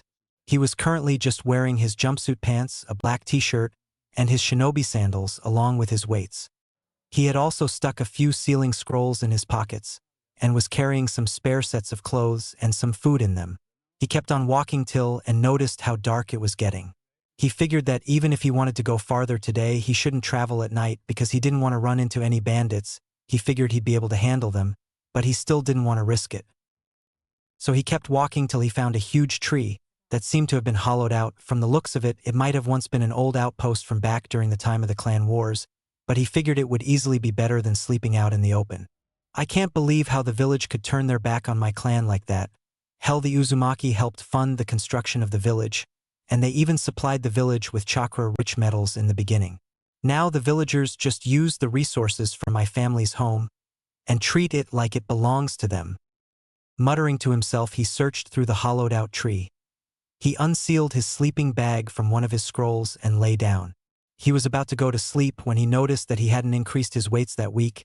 He remembered that the Hokage had warned him against upping his weights himself because they responded to how much chakra he put into them, but he decided that he wasn't planning on talking to the old man for a while, so he figured he'd just do it himself. He didn't want to overdo it though, so he tried pumping as little chakra as he could into them. He was fortunate in the sense that all his limbs were already against the ground, which resulted in his not knowing exactly how much weight he had added. He slowly drifted off into a deep sleep, feeling angry and betrayed by the one person who he had thought he could always trust. Somewhere else in the forests surrounding Konoha, Hatake Kakashi was getting worried. He had been running for several hours now, and had yet to find Naruto. As he had feared, Naruto had left dozens of trails leading away from the village. He had followed one with one of his dogs for almost 30 kilometers, when it suddenly disappeared. He was disgruntled at this, but he knew he wasn't known for his luck though, so he hadn't really expected anything different. He sadly didn't have any choice but head towards the next trail. Thankfully for him though, he did have his summons, who were also scouring the trails. He searched far into the night, not stopping and not slowing. He was getting exhausted. He was still faced with several problems though. It was getting close to sunrise by the time he had narrowed down his search. There were a total of 5 paths that hadn't completely and inexplicably disappeared. The problem was that each of these trails died off because Naruto or his clones passed through a source of water, thus ending their trail, which made it far more difficult to track because it meant they would have to rely on visual signs, and seeing as the one they were searching for was a ninja, using clones that may or may not have disappeared made this a terribly unfavorable gamble. Minato-sensei, Kushina-san, I'm sorry. I should have been there for your son more. I should have helped him, and now it might be too late. Kakashi quickly reached into his pouch and grabbed a soldier pill. He couldn't risk running short of chakra, and he would be using more than was safe with what he was going to do next. Kage Bunshin no Jutsu for clones appeared next to Kakashi, and they each set off down one of in the direction of the blonde's trails. He just hoped he found the boy soon. The next morning with Naruto. Naruto woke up slowly. He had had a dream where he was walking down what had appeared to be a sewer. He was feeling a bit chilly, and subconsciously reached for his jacket. Damn, I forgot. I left my jacket back in the village? Darn. Whatever. It was the Hokage got it for me anyways, I don't need it. Naruto couldn't help but get angry at the thought of the man who he had viewed as his surrogate grandfather. He figured that there would be people out after him by this point. After all, Konoha can't lose its only demon. Naruto had read about Jinchuriki in one of the books he had picked up out of interest in the restricted section of the library. He had learned that he wasn't the only one to ever have had some demon or other sealed inside of him. He was rather upset when he read that most of the time Jinchuriki were just treated as weapons, but then again, he figured at least if he had been treated like that he could have had someone to teach him properly. Naruto sat up and quickly discovered that he couldn't lift his arms. What the heck? Why can't I? Damn it. How much did I increase my weights by? Ugh. This sucks. Naruto spent the next half hour working on lifting his arms. It took him a while, but he eventually remembered one of the lessons he had read about in his chakra control book about channeling chakra through his limbs to strengthen them. Took him a while to get the levels down, but he finally managed to stand up. Ugh. Even after using chakra, I can still feel how heavy they are. I'm not going to be moving fast. He figured it wouldn't matter much, because he would probably end up being caught within a day. But he was a bit upset that he wasn't going to be able to make it more difficult for whoever the Hokage had sent after him. He spent the next hour or so stretching and getting his mobility back. It was difficult, but he was able to move normally by this point. Sadly, he suddenly heard what sounded like a group of people talking. He moved towards the opening in the tree and peered outside. As soon as his eyes became accustomed to the light, he became worried by what he saw. Outside of the tree, and heading directly towards where he was hiding, were a group of 6 men. The men weren't shinobi though, and they definitely weren't from Konoha. He was debating being pleased that the shinobi hadn't found him yet. Sadly, that was when one of the men in the group spotted him. "Hey you? What do you think you're doing in our hideout?" As soon as the man spoke, his companions became aware of Naruto and started drawing their weapons. "What the hell? Why do I have the worst luck? Are you kidding me, Kami? What did I ever do to you?" Sadly for the blonde, the bandits took his silence as reason to start advancing on him. They weren't moving quickly, but they had begun to spread out so that he couldn't get away. "Sorry, kid, but we can't have you telling anyone else where we have been hiding out. It's the end of the line for you." The men were developing sadistic smiles as they saw the blonde freeze up. They weren't the sort of people who cared who they hurt. As far as they cared, the boy just happened to have bad enough luck to run into them. Back with Naruto though, he was shocked, he was frozen. He saw them coming towards him and talking about killing him. It was like he wasn't anything more than a piece of junk. He tried to move, but he couldn't. They just kept getting closer and closer.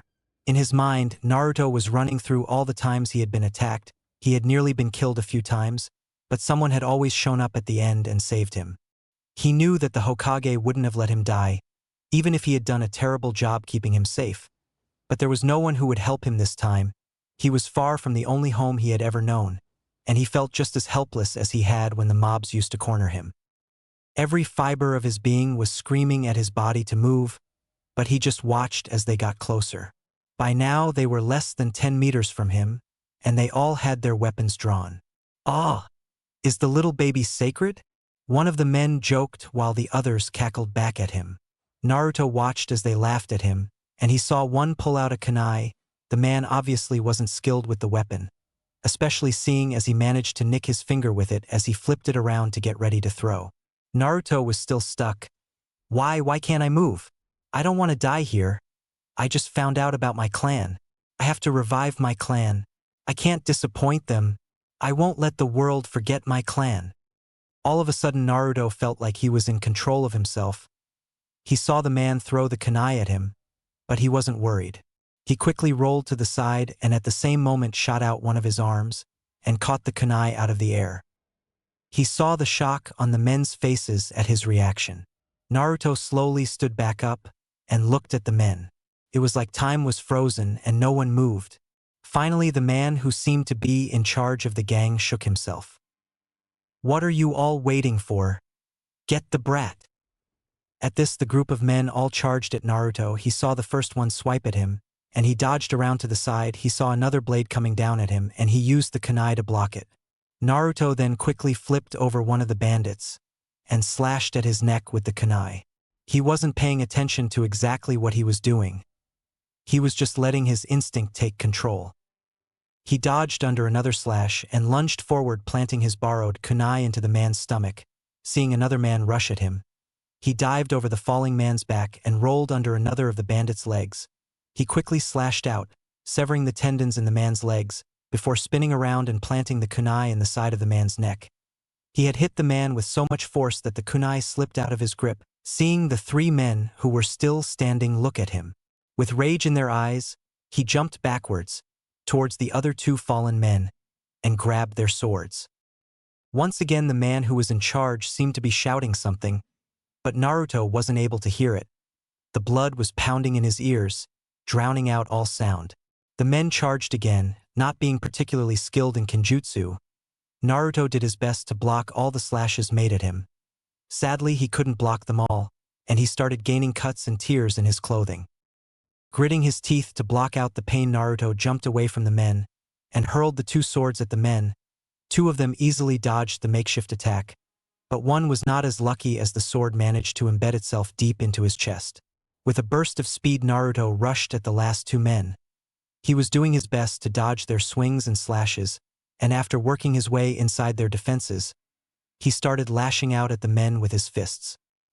He managed to make good contact with one of the men's elbow and seemed to shatter it. Moving quickly, he grabbed the kama from the man's hands and slashed at his neck. Jumping away again, Naruto stood across from the man who had first told the men to kill him. He saw the man look shocked and enraged. He looked like he was yelling something, but he then charged at Naruto. Naruto waited as the man got closer before he finally lunged. He launched himself towards the man and slammed right into his chest. The bandit, not being able to stand up against the chakra-reinforced action, was forced off his feet into one of the nearby trees. Naruto dropped the kama when he flew towards the man. Seeing man approach him again, Naruto jumped into his guard again and dealt a devastating fist to the man's throat. Jumping back, Naruto stared at the man as he start to cough up blood as he fell forward onto his knees. It was at this moment that Naruto came down from his adrenaline-fueled high and looked around him. He was standing in the center of a ring of his would-be attackers. He watched as the last man kneeling before him, coughing up blood. He watched the man slowly fall forward face first into the ground. Naruto finally looked down at himself. He saw that his feet were covered in blood. His pants had cuts and tears all over them, and were no longer orange because of all the blood that had gotten on them. His shirt was still black, but it was sticking to his chest in places where blood had seeped through it. Naruto was in a state of disbelief looking at himself. He wasn't sure what to think until he looked at his hands, and the last thing he saw was red, before he felt himself sinking to his knees and sobbing as he lost sight of the world around him. Not too far away, Kakashi had been running all night and all morning. He had been getting more and more worried as his clones had begun to dispel. He was getting worried that he wasn't going to be able to find the boy. He only had one clone left out searching, and he wasn't finding any signs of where the boy could have gone to.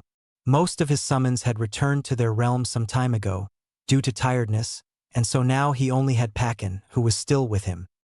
Suddenly he got hit with the memories from his last clone. He nearly missed catching himself on the next branch when he received the memories. The clone had been following a decent path for a time after the water. When the path seemed to disappear, it had stumbled across multiple paths and made to follow one of them, After following one of the paths to what appeared to be a cave that was being used as a storage space for what his clone suspected was bandits, it had begun making its way back to where the paths diverged. It had been a few minutes away from its destination when it heard a blood-curdling scream and messed up its landing and ended up smashing into a tree, dispelling itself. As soon as he sorted through the memories, he shot off in the direction his clone had been heading. He knew he would take at least an hour to get there, but if by chance Naruto was around there, he had to find the boy. "Come on, Packin, we've got to hurry." Back with Naruto. "I killed them. I killed them all." Naruto wasn't sure what to do. The last thing he remembered, he had been covered in blood. The blood of the men who had attacked him. And now he was somehow in what looked like a sewer. He was an emotional wreck. He had been crying his eyes out for what felt like hours, sitting in the darkness of the sewers. He wiped his eyes again and looked around. It looked just like tunnels as far as the eye could see. There was water on the floor and it was dark. He slowly started walking down the tunnel he was currently inside. He walked for what felt like an hour until he saw what looked like a dim reddish light in the distance. Whatever this place is, it needs some better lighting. Naruto continued making his way towards the light. As he got closer, he started feeling more and more anxious. He was getting worried about what was causing the reddish glow. Even if he was worried, his curiosity drove him to keep heading towards it, and he soon stumbled into what looked like a massive room. He looked around the room, and what he saw shocked him. At the far side of the room, massive bars rose out of the floor and up into the ceiling, forming a gigantic gate. He slowly approached the gate, ignoring the ominous feeling he was getting from the other side, and examined the gate more closely. That is when he saw at the joining of the two sides of the gate a slip of paper with the kanji for seal in the center. "Oh shit, this can't be what I think it is." Naruto's mind jumped, connecting the seal and the ominous feeling to the demon he had sealed inside himself. But before he could even open his mouth, he was interrupted by a dark voice filled with malice. "I am exactly what you're thinking, you puny little fleshbag." Naruto jumped at the voice as a giant figure came into view from the other side of the gate. Naruto looked up as the figure seemed to almost reach the roof of the chamber as it stood. He could hardly make out the entire creature, but he saw the dark reddish-orange figure. It was massive. The demon looked down at him. Naruto instantly felt afraid, looking into the giant monster's red slitted eyes. They seemed to be the cause of the reddish glow. He was about to back away when he remembered his revelation about his clan, so he managed to keep himself from falling backwards. "I'm surprised, fleshbag. You have more guts than I thought you would. I know you know what I am, though." Naruto took a moment to fully take control of himself again. His sense of self-preservation was telling him to run, but his brain was arguing back, saying he couldn't be weak when it comes to a burden he was given to bear. "A burden, am I, fleshbag? You've got some nerve calling me that. Come inside my cage so I can devour you, you worthless sack of meat." Naruto was slightly shocked at the revelation that the fox could apparently hear his thoughts, but quickly shook his head at that. "Yeah. Well, at least I didn't get myself sealed into a baby for almost 13 years. Naruto knew it probably wasn't a good idea to torment a demon, but he couldn't help it. It was obviously his prankster side coming out. "Arg, curse you, Yondaime. And this stupid brat you stuck me in. I'll rip your soul out and feast on it."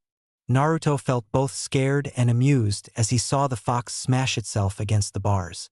He was worried that the fox could break free for a moment, until he thought about how Fuinjutsu worked, and then realized that the fox was just pissed, and he couldn't help but chuckle as he saw how worked up he could make the demon. Sadly, even through all its cursing, it still managed to hear the blonde's chuckling. "How dare you laugh at the great KYBI, and you are nothing more than my container." The fox was growling now, but it had stopped tearing at the gate. "But then again, fleshbag, that little village of yours seemed to think we were one in the same." The fox chuckled to himself as saw the blonde stiffen at the memory of how he was mistreated. "There you were, an even smaller fleshbag than you are now, and that women threw you out of the orphanage calling you a demon. And then the mob started. Oh, you were always hated, but when you got thrown out on the streets, then you started getting hunted." Naruto wanted to tell the fox to stop, but he couldn't muster up the will to. "You used to cry so much when they would catch you, you would beg them to stop. You would cry as you asked what you had done. Ha ha ha, you don't seem to understand, fleshbag. They will always hate you for what I did. Those fools couldn't even begin to understand how little it affected me. In fact, it was rather amusing to watch you scream and beg for mercy. The fox began chuckling again after finishing its rant. Naruto was fighting back tears as the fox repeated some of the horrifying experiences of his life, but he managed to stop them from falling, and he controlled his face. Well then, fox, if it mattered so little to you, then why do you keep healing me? Why not just let me die? Oh yeah, it's 'cause if I die, then you go with me. So shut the hell up. It was now the fox's turn to look stunned. It had been planning on tormenting the boy for a good while longer, but seeing as the blonde had ruined its fun with that, it started to growl. You stupid fleshbag, you are nothing to me. If it wasn't for that damn seal, I could have long ago destroyed your village. Though I am surprised by the stupidity of your precious villagers, they decided it was a smart thing to try and kill the brat with the most powerful of all demons inside of him. I can make everyone who has ever wronged you suffer, Naruto. Just pull off the seal, and I can make all of your troubles disappear. The fox thought it had phrased that rather well, when all of a sudden the blonde started laughing. Oh man, you must think I'm stupid or something. I mean, remove the seal? Come on, fuzzball, I've been studying Fuinjutsu for a couple months now, and you're telling me to release you so you can take away my troubles? Wow, good try, fox, but you just gave away one of your cards. The fox was confused at this when the blonde decided to speak again. You just revealed that you have been observing my entire life. I mean, that has got to be kind of embarrassing for the most powerful of all demons, having to watch a toddler nearly die of starvation, knowing that if it dies you will too. Come on, furball, I have been through a lot of shit, but you know better than anyone that I have never wanted revenge. The fox was cursing inside its mind by this point when it recalled something. I kept you alive so I wouldn't die, and as much as I hate you right now, I have to say, even I am proud of how ruthlessly you took care of those men who just attacked you. The fox grinned triumphantly as he saw the look on the boy's face instantly fall as he sunk to his knees and began sobbing again. You see, fleshbag, you're more like me than you want to admit. You didn't even notice you had killed all those men until you met eyes with the last of them. They were beneath us and you proved your dominance, but if you use my power, it will be so much easier to show the rest of the world their place too. The fox was rather pleased with how it had managed to completely turn the conversation back in its favor as it began pushing its chakra out towards the blonde. With my power, we can take our rightful place in this world. The fox was grinning at its success as he saw the boy fall farther into despair. Naruto. Both the fox and the boy looked up at this. The voice had sounded faint, but it was still there.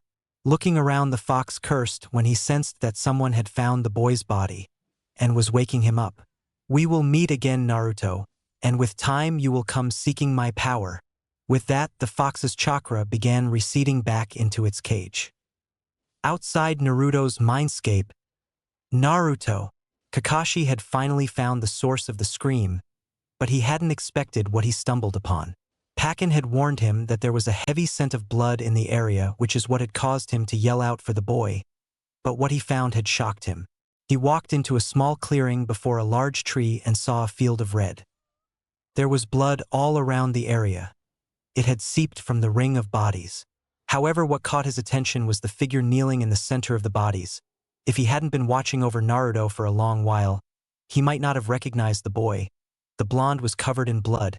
Kakashi's mind jumped to the worst conclusion as he hurried and kneeled next to the boy.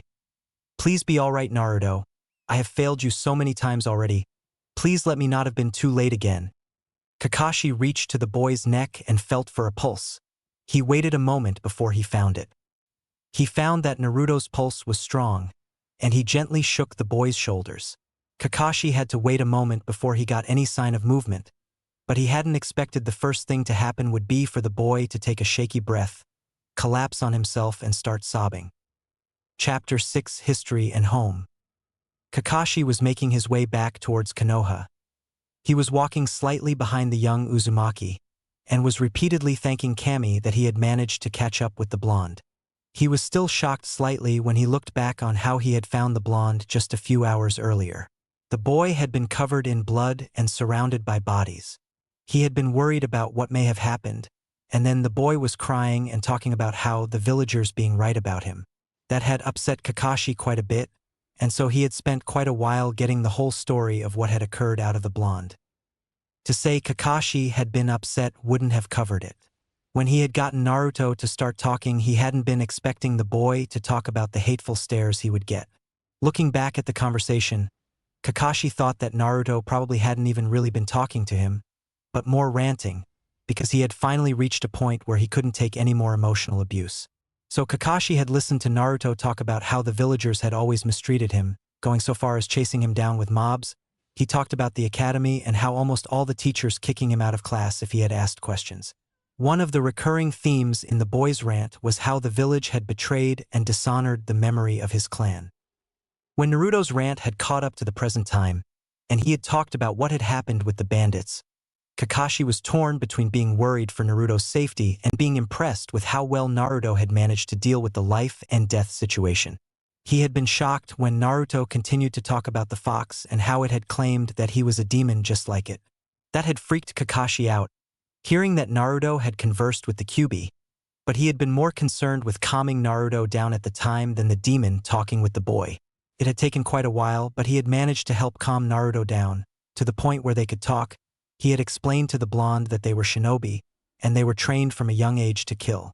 It was their job, and sadly the academy isn't really capable of preparing a person for the first time they are forced to do so. Only recently had he asked Naruto what he had meant by the village dishonoring the memory of his clan. What Naruto told him only angered him further. I can't believe how far the village has strayed. How can we wear their symbol and still hold our heads high? Kakashi had only listened to the boy's explanations and remained silent. That brought them up back to now, the two shinobi walking in silence. As the two walked, Naruto was still going over the last 24 hours in his head. He had ran away from the village, killed 6 men, met the demon sealed within himself, and was now being escorted back by a man named Hatake Kakashi. He was feeling better than he had been before he spoke with the masked man, but was still feeling guilty about killing the men. He had realized after speaking with Kakashi that the demon had probably just been trying to corrupt him or something, but he still was working on fully coming to terms with the fact that he had ended several men's lives. Stupid freaking fox. With all the crap I'm already dealing with, it had to try and mess with me now. When the two crossed one of the streams on the route back to the village, Naruto took some time to wash as much of the blood out of his clothes as he could. As he looked over himself, he knew that it was officially the end for his signature orange jumpsuit. He had torn up his jacket before he had initially ran away, because it had been given to him by the old man, but after reading about his clan he couldn't wear it, so he took his clan's emblem from it and left the jacket behind. As for the rest of his outfit, his pants had dozens of cuts in them, and were now stained with quite a bit of blood. He sighed at losing the outfit that had become his trademark, but he accepted it. I guess I can always just use the Henge no Jutsu when I go out and buy some new clothes. Well, either that or I can just ask Irika-sensei to come with me. I'm not going with the old man, that's for sure. Thinking of the man he had viewed as his surrogate grandfather made Naruto feel betrayed once again, but pushed that thought aside for the moment. Hatake-san, did you know Uzumaki Kushina? Naruto had decided that based on Kakashi's reaction to what he told him about the Uzumaki histories, and what had happened to them, Kakashi at least knew about the Uzumaki, so he figured it couldn't hurt to ask about his mother. He figured there was a chance that he might not tell him anything, but if he had known his mother he had to ask. Kakashi was slightly surprised by the sudden question. After all, aside from asking to stop for a few minutes to get clean some blood off himself, Naruto hadn't spoken for almost half an hour. Kakashi stayed silent for a moment, considering how he should answer the blonde's question. He only debated it for a minute before he decided that the boy had been lied to far too much, and he could at least tell him a little about his mother. Yes, Naruto, I knew Kushina-san. She was a great woman, and an even greater shinobi. What would you like to know about her? Naruto was shocked that Kakashi had decided to answer his questions, and decided to take this opportunity to learn everything about the woman who had brought him into the world. I want to know everything you can tell me about her. What she was like, her hobbies, the stuff she liked? Kakashi was wondering just how much he had gotten himself into when he offered to tell the boy about his mother, After all, he was never one for talking about lost comrades, especially when it was related to anyone close to his old sensei. All right, Naruto, I'll tell you what I know, but try and remember that I don't know everything. After all, she was quite a bit older than me. Sigh. Well, where to start? Kakashi and Naruto kept walking for a few minutes in silence, Naruto struggling to maintain his patience as Kakashi went through all that he had known about his old sensei's wife. Well, Naruto, your mother was well known for her looks. She had violet eyes, and she had the red hair that was often considered a trademark of those from the Uzumaki clan. You are actually a lot like her, Naruto. From what I heard, when she was younger, she was also really stubborn and impulsive. By the time I got to know her, she was more level-headed, but she had a temper, and she wasn't someone you wanted to get angry. I remember a time. Actually, I'll save that story for later. Kakashi stopped talking for a moment to gather his thoughts up again. He had nearly started talking about Kushina and the Yondaime, but he composed himself and started talking again. Anyhow, your mother became well known for her fuinjutsu skills, as well as her kinjutsu skills. She was also rather skilled when it came to taijutsu. She became well known for beating anyone who would stand up against her to a pulp with her fists. Kakashi paused and looked over at Naruto to see how the blonde was dealing with all that he was hearing, and he was pleased to see the boy was smiling slightly. Now, I don't know a lot about your mother's childhood, but from what I know, I believe she was sent to Konoha to train at the academy slightly before her home village was destroyed. I assume she was sent there to keep her out of danger. Sadly, though, the rest of her clan perished, and her original home was destroyed, so she remained in Konoha. She was fiercely proud of her clan, and I know she was looking forward to being your mother. I only met her when I was 11. She was a remarkable woman, and it was truly a loss for the village when she died. At this, Naruto looked down and held back some tears he felt growing in his eyes. He had decided he would be strong for his clan, and now he knew who his mother was. He was happy to hear that he had taken after her in a lot of ways, and was slightly upset that he didn't look anything like her. I bet I would have looked cool with red hair. Hataki-san, do you know if there are any of my family's clan scrolls in the village? I would like to honor the memory of my clan, and the memory of my mother, so if there are any of my family's scrolls in the village, I would like to see them. Naruto had wanted to ask the Hokage about them, but he wasn't sure whether or not the Hokage would give him anything from his family. After all, the Hokage had denied any knowledge of his family his entire life. I'm not sure, Naruto. I believe that when your mother came to Konoha, she only brought a few scrolls with her, but I'm sure that the Hokage would have those. Any other scrolls would probably still be in the ruins of her old village, but I would guess they might have all been stolen by now. Naruto sighed at this. He had already decided he was going to visit the ruins of Yuzu someday. Now he just had another reason to do so. He wasn't happy about it, but he was going to ask the old man for his mother's scrolls. Now that Naruto knew they existed, the Hokage couldn't lie about them. Well, I guess I'm going to have to get them from the old man. Well, I was going to need to talk to him anyway. Hataki-san, I'm guessing if you knew my mother, then you knew my father as well. I couldn't find anything out about him or even his name. Could you please tell me about him? As Naruto looked at Kakashi, he saw him stiffen at the mention of his father. Kakashi took a deep breath and looked as if he was struggling with himself over the question. Finally, he sighed and turned back towards Naruto. Your father, Naruto, as much as I wish I could tell you about him, I can't. What do you mean, why not? Naruto, your father's identity is a secret. In fact, I don't think that there are more than 5 people in total who know who he was. I'm sorry, but I can't tell you about that. I promise one day I will. But for now, you'll just have to wait. Kakashi watched Naruto to see his reaction, but was surprised when he just shrugged.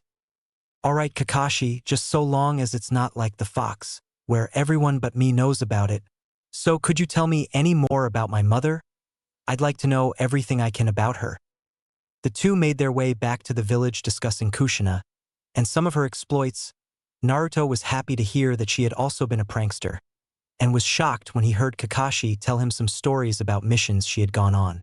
When the pair reached the gates of the village, Kakashi noticed Naruto tense up, and quickly decided to calm the boy down.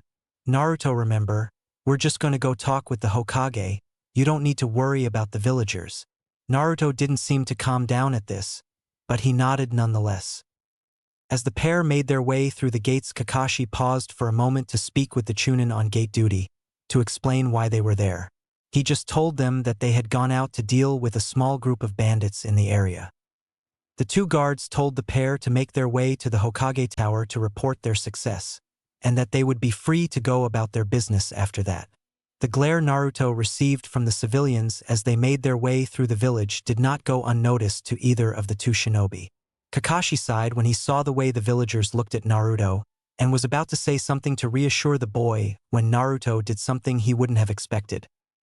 Naruto saw all the villagers staring at him with their hate-filled eyes, and he tried to hold down his upset at it. Stupid villagers. Why can't they see me as the prison instead of the monster inside? No, that's it. If they're going to do this, I'll give them a reason to worried. How stupid can a village be? Thinking it's a smart idea to antagonize and torture a person who holds the demon who destroyed their villages. Naruto used his chakra to create a field of immense pressure in the surrounding area.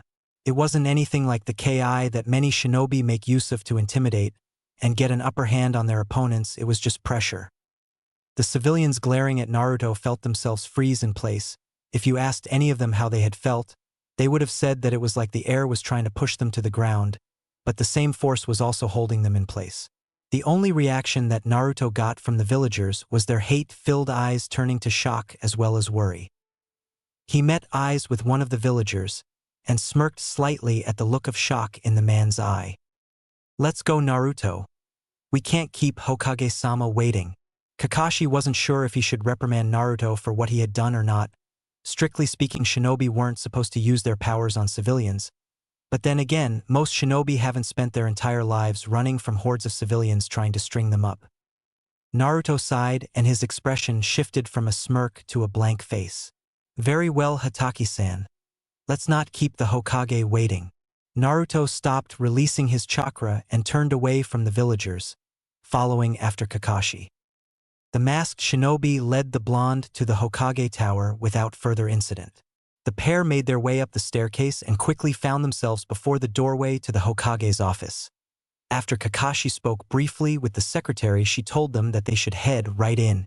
Kakashi raised a fist and knocked on the door twice quickly before they received word to enter. As they walked into the room, the door swung shut behind the pair, and Naruto looked upon the one man whom he had always trusted. The man who he had viewed as his grandfather, and the first person who he had ever truly trusted. For the first time in Naruto's life, the sight of the Hokage made Naruto angry.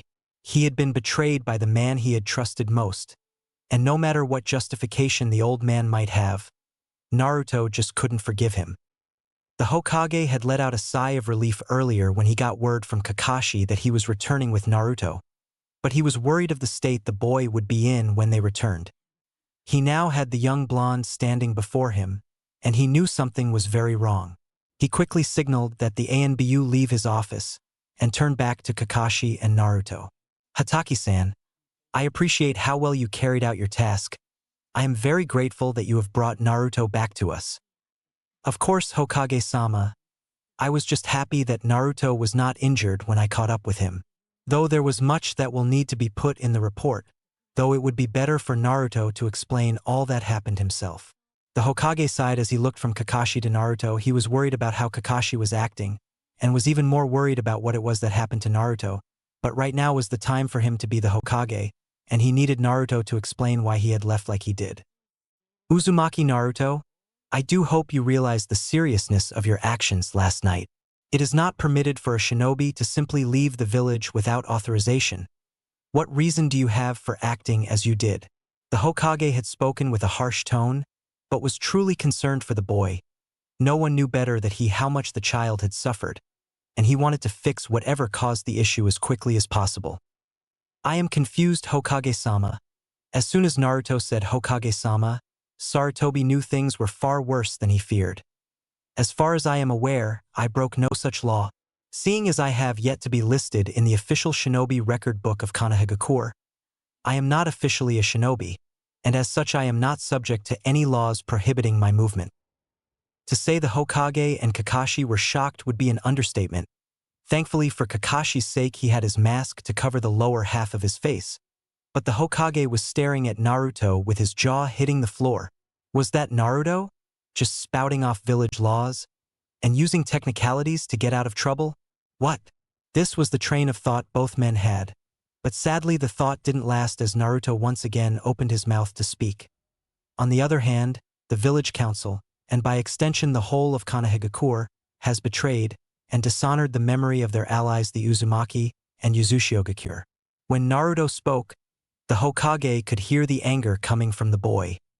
What do you mean, Naruto? Don't try it, Hokage-sama. I found out about Kushina, and I know you've been lying to me about her my whole life, and I know about the Uzumaki clan as well. I want my family scrolls, old man. They are mine by birthright, and I don't know why you decided to get rid of practically everything there was on the history of my clan. But as of this moment, the village hidden in the leaves is forbidden from using my clan symbol as penalty for betraying the trust my clan placed in them. The Hokage was once again floored by what Naruto had said. He was confused by Naruto saying he had gotten rid of the village's information about the Uzumaki clan, and he wasn't sure what he could say in defense when it came to Kushina. He had wanted the boy to learn about her on his own, because of the council interfering with him, but he didn't know how it caused the boy to react like this. The thing the boy had said that worried the Hokage most was him revoking the right to wear the Uzumaki spiral. He couldn't even begin to think about what an uproar that would cause in the council, and with the general shinobi population. Naruto, please be reasonable. I know I should have told you about Kushina earlier, but I had my reasons for keeping it from you. I wanted to tell you, but I couldn't. Save it, old man. You're the Hokage, the most powerful man in the village. If you wanted to tell me about my mother, you could have. I want my family scrolls, and I want the shinobi to stop wearing my clan symbol by the time of team assignments. Hiruzen had been surprised by the blonde many times in his life, but what the boy was saying now had to be the most surprising things he had ever heard from the boy. He could hear the hurt, pain, anger, and betrayal felt in the boy's voice, and he could do nothing but hang his head in shame. He knew he had lost something very important this day, something that would be nearly impossible to get back. He had lost the trust of the boy who he had viewed as family. Naruto, I'm so sorry. The Hokage took a few minutes to compose himself before he unlocked one of the drawers of his desk and pulled out a scroll and placed it on the table. It was not large, but it had the Uzumaki symbol on it, and Naruto could make out a storage seal on the scroll. He also noticed a few other markings on the seal and concluded that it must be a blood seal, meaning that only he should be able to open it. He looked back up at the man who he had trusted and spoke again. Don't worry, Hokage-sama. Your Jinchuriki isn't planning on running away again, but I don't plan on taking all that crap from the villagers anymore. I'd recommend you keep the council away from me. After all, they should realize that it's not a good idea to antagonize the one person inside the village that if you piss off too much could quite literally let loose a demon on them. The Hokage could only look down at his feet as Naruto turned and exited the office. He just stood there for a few minutes before Kakashi spoke to him. Hokage-sama, are you alright? Should I go bring Naruto back here? No, Kakashi. Naruto was entirely correct. As he is not yet listed in the official shinobi record, I am not allowed to restrict his movement. What happened out there, Kakashi-san? What happened to Naruto that made him like this? The Hokage saw Kakashi look hesitant before he gestured for the Hokage to sit back down, explaining that it was going to be a long story. Well, it started early this morning shortly after sunrise when I was still searching for Naruto and one of my clones heard a scream. Back at Naruto's apartment, Naruto had barely held himself together as he dashed back from the Hokage's office. He was barely holding himself together, and he was desperately trying to calm himself down. He had taken the roofs all the way across the village at full speed. He hadn't wanted to have to deal with any of the villagers, so he kept away from them. By the time he had seen his apartment, he had reinforced each move he made with chakra, essentially making him blast off the roofs with each step he took. To anyone who saw him, he would have just appeared as a blur. He flipped over in midair and landed on the side of his apartment building and ran straight up the wall till he reached his floor. He walked through the door and collapsed onto his bed, allowing his emotions to overtake him. Naruto wasn't sure how much time had passed while he was in bed, but eventually he calmed down and sat up. Well, I guess I should take a look into the scroll and see what's in there. Naruto stood up and walked back into his living room. He sat down on the couch and pulled the scroll out of his pocket. Looking at it closely, it looked far more intricate than it had when he took it from the Hokage. He had initially just noticed the blood seal on it, with the Uzumaki crest. Now though he saw that the entire scroll was decorated with intricate spirals blending into one another. Just the look of it was entrancing, made him think of water swirling through itself, an endless whirling tide. Slowly he took a breath and bit his finger. He rubbed some blood on the seal and channeled his chakra into it. The scroll that fit comfortably in his hand started to expand till it was around half the size of the forbidden scroll.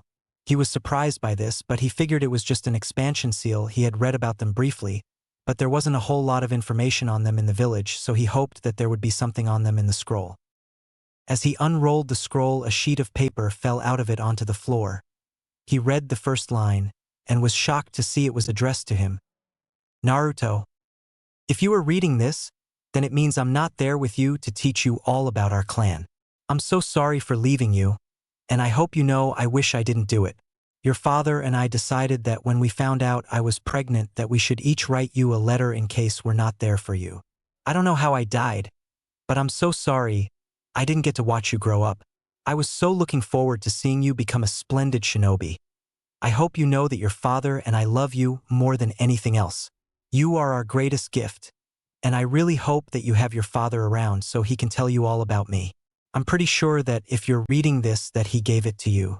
This scroll is what my father gave me when they sent me to Konoha to keep me away from the war. I never had the heart to return home after my family was lost, so I don't know if there are any of our scrolls left there. But this scroll has a lot of our family teachings in it. I know you might want to learn everything your father has to teach you, but the Uzumaki clan techniques are some of the best in the world. I really hope you don't ever have to read this letter, Naruto-kun.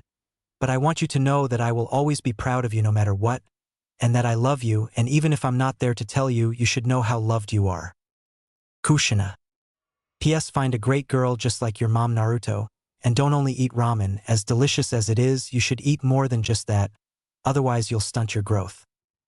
Naruto had reached the end of the letter and was holding back tears from his eyes.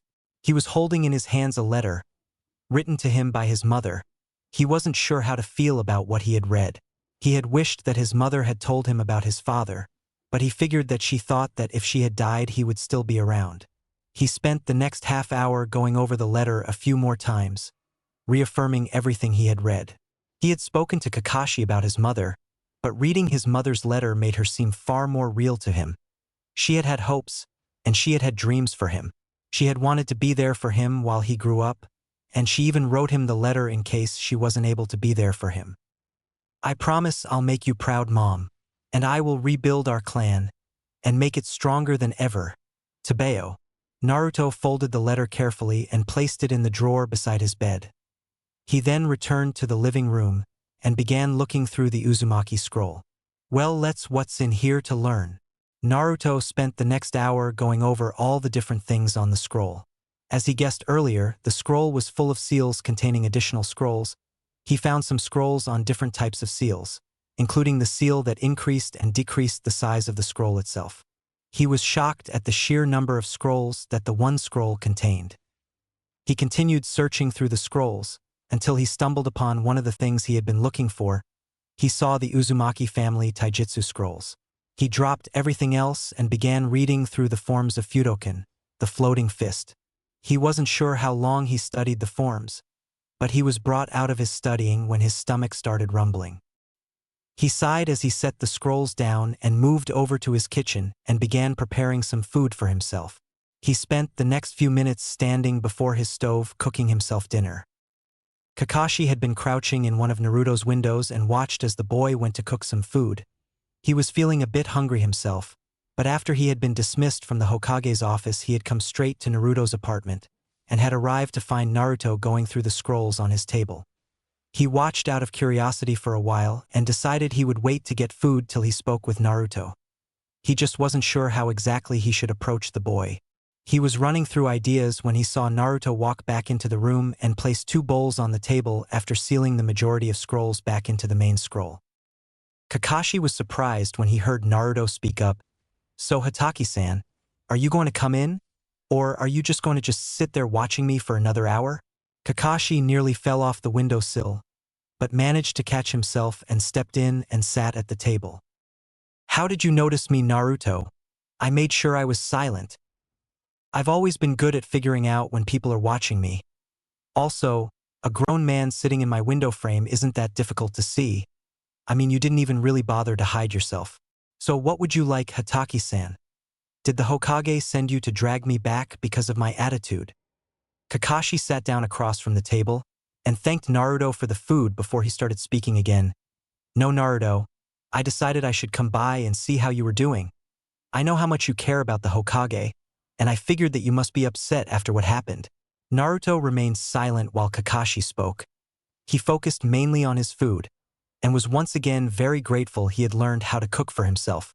One of the many plus sides he had discovered about cooking for himself is that he could eat whenever he wanted without having to go buy food. Well, I'm fine, Hataki-san. I'm just going through my family's scrolls. I see. Well, I think you should know that I told the Hokage everything that you told me after I found you. But aside from that, if you would like any help with the scrolls, I can offer some assistance. I may not be an Uzumaki, but I did see your mother fight several times. Naruto wasn't at all surprised to hear that the man had told the Hokage everything, so he decided to comment on it. He was interested in seeing if the man would be able to help him at least figure out some of the basics for his mother's taijutsu style. Well, since you offered, do you think you could help me with some of the basics of my mother's taijutsu style? It is really complicated? Kakashi cringed at that. If there was one thing he doubted he'd be able to help with, it was the Uzumaki taijutsu style. He had tried to study it with his Sharingan once, but Kushina had beaten him to a pulp, saying he wasn't allowed to learn the style. If she was anything, she was very protective of her family history. Actually, that's one of the few things I can't really help with. Kakashi saw the blonde's face fall and sighed, knowing he'd have to call in a big favor for what he was about to say. However, I do happen to know the village's resident taijutsu master, and I'm sure I could convince him to help you work on it. But I have to warn you, he is a bit extreme. Naruto perked up at Kakashi's words. He'd introduce him to the village's taijutsu master. Well, that had to be good. He only hoped that whoever the guy was, he wasn't too insane, but then again he figured he could handle whatever the guy could throw at him. Naruto and Kakashi spoke for a little while longer, before Kakashi asked Naruto to meet him near one of the training grounds the next morning at 5, so he could introduce him to the village's taijutsu master. The blonde was ecstatic to think about learning his family's style, and after Kakashi told him about how his mother had quite literally beaten him into the ground a few times with it, it just made him more and more excited. After Kakashi left, Naruto sealed all the scrolls back into the main Uzumaki scroll, and locked it into his nightstand and put a locking seal on it.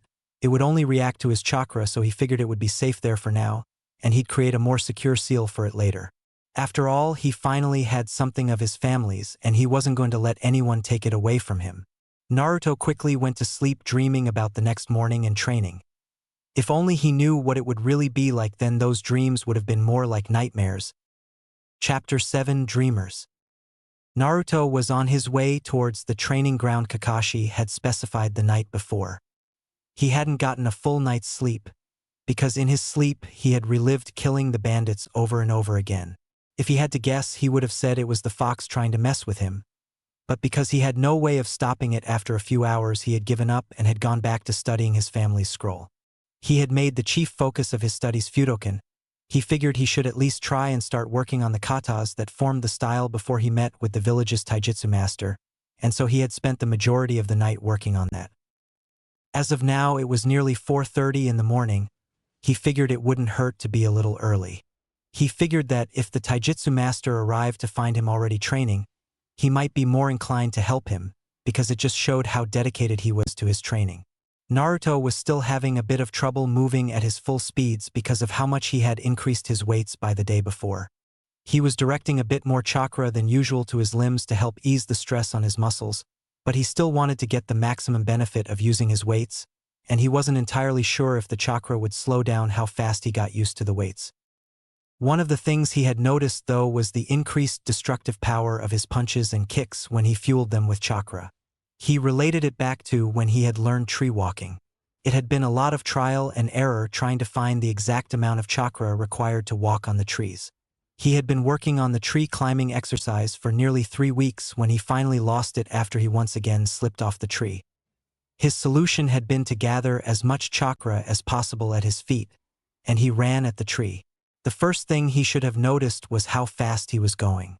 The second thing should have been the large imprints he was making in the ground. However, all his attention was directed at the tree he was intent on climbing. He swore he would remember what happened next for the rest of his life. He planted his foot on the tree, and in a split second he knew that it wasn't going to end well. As he was about to push off to try and make another step, the tree was blasted apart. Naruto found himself being shot through the air, but his eyes were stuck on the tree, which was now beginning to fall over, due to the large chunk that had apparently been blown off of it. He had been so shocked by what he had just done, he barely registered the fact that the tree was falling towards him.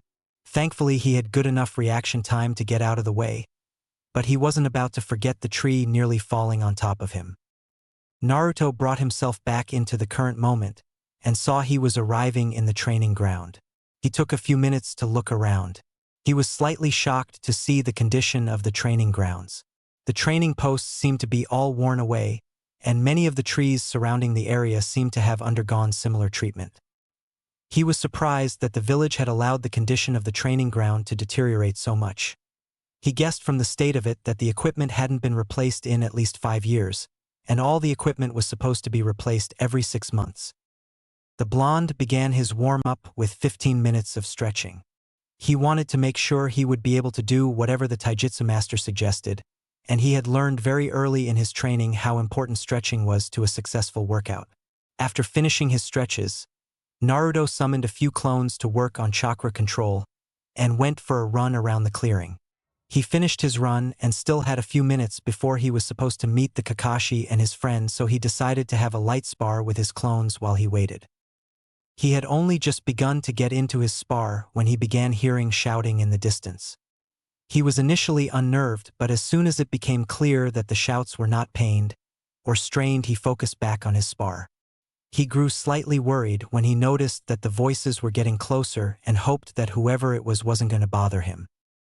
Naruto decided to just ignore what he now recognized as 2 voices and completely focused on his spar. He couldn't afford to get distracted in his spar. If he wanted to get the most benefit out of it, he needed to give the fight his full attention. Or at least he tried to give the fight his full attention. The voices he had just heard were closer, much closer. Whoever it was who had been shouting was moving towards him, and they were moving fast. He was about to turn back to continue his spar when suddenly a pair of green blurs flew through the trees between him and his clones. Naruto was so shocked he wasn't paying any attention to what the 2 figures were saying. He just slowly looked towards the 2 figures that had slid to a stop at the other end of the training area and blinked repeatedly, trying to come to terms to the 2 shinobi's appearance. He had initially thought he was seeing double, but even after rubbing his eyes, the 2 figures remained where they staring at him in confusion. The pair both had the same black bowl-cut hair. The taller one was wearing a flak vest. They were both wearing bright orange leg warmers, and the shorter one was wearing bandages around his forearms and hands. The pair was both wearing their hitai-8 around their waists. The next thing that caught his attention was the bright green one-piece spandex jumpsuits. He tore his eyes up from the horrible jumpsuits, and his eyes caught sight of something even more horrifying. Eyebrows. Naruto was so shocked by the humongous eyebrows that the pair had he jumped backwards and smashed into a tree. Naruto took a second to steady himself as he stood back up. He took a deep breath and looked back towards the pair of clones and waited for them to say something. The pair just looked at the blonde-haired t-shirt wearing genin. After a minute of silence, the shorter of the 2 spoke up. "Guy-sensei, this silence is killing me. I will begin my morning workout." This seemed to catch the older man's attention as he blinked and turned towards the younger spandex-wearing shinobi. "Yosh. Lee, you will start with a run around the village. On your hands." "Thank you, sensei. If I cannot complete this task in 15 minutes, I will do 500 push-ups." With that, the shinobi identified as Lee flipped onto his hands and took off towards the outer wall of the village. Naruto was trying to understand the insanity he had just witnessed when the man named Guy turned to him. "So, who are you that is training so youthfully this fine morning?" Naruto just stared at the man. "What? I see, our most youthful arrival must have startled you. I am Mato Guy, The one who just left is my most youthful student, Rock Lee. Now my new youthful friend. Who are you? Naruto once again took his time to compose himself before speaking. I'm Uzumaki Naruto, village pariah, and I'm here to meet somebody. Naruto was getting more and more worried the longer he spent with Guy. He was worried he had misheard which training ground he had been supposed to meet Kakashi at, because it was now a few minutes after 5 and Shinobi were all drilled in how important punctuality was. Ah, I see. Who is it who told you to meet up with them at this most youthful time in our training ground? Naruto had been in his own world trying to think of why Kakashi might not be there to meet him, and was worried that he had been tricked again. What did you say? Whatever the reaction Naruto expected from the older shinobi, he hadn't expected what he saw. Guy's face seemed to convulse, and his eyes seemed to be replaced with fires. AGH, you two have that unyouthful hip and cool attitude, just like Kakashi. Naruto, however, only heard the name Guy mentioned. Wait, you know Hatake Kakashi? He told me to meet him here at 5? So you do know my legendary rival Kakashi-san. No wonder you have that darned hip and cool attitude. I have known Kakashi for years, though I am sorry to say, young Naruto, Kakashi has the most unyouthful tendency of always being horribly late. However, if you would like, you are more than welcome to train with Lee and I until he arrives. Naruto was a bit unsure of if he really wanted to be training with the eccentric shinobi he had just met, but he did have to admit that the man and his student were fast, and as insane as the pair seemed, they also appeared to be fond of pushing themselves to the limits. Sure, it can't hurt.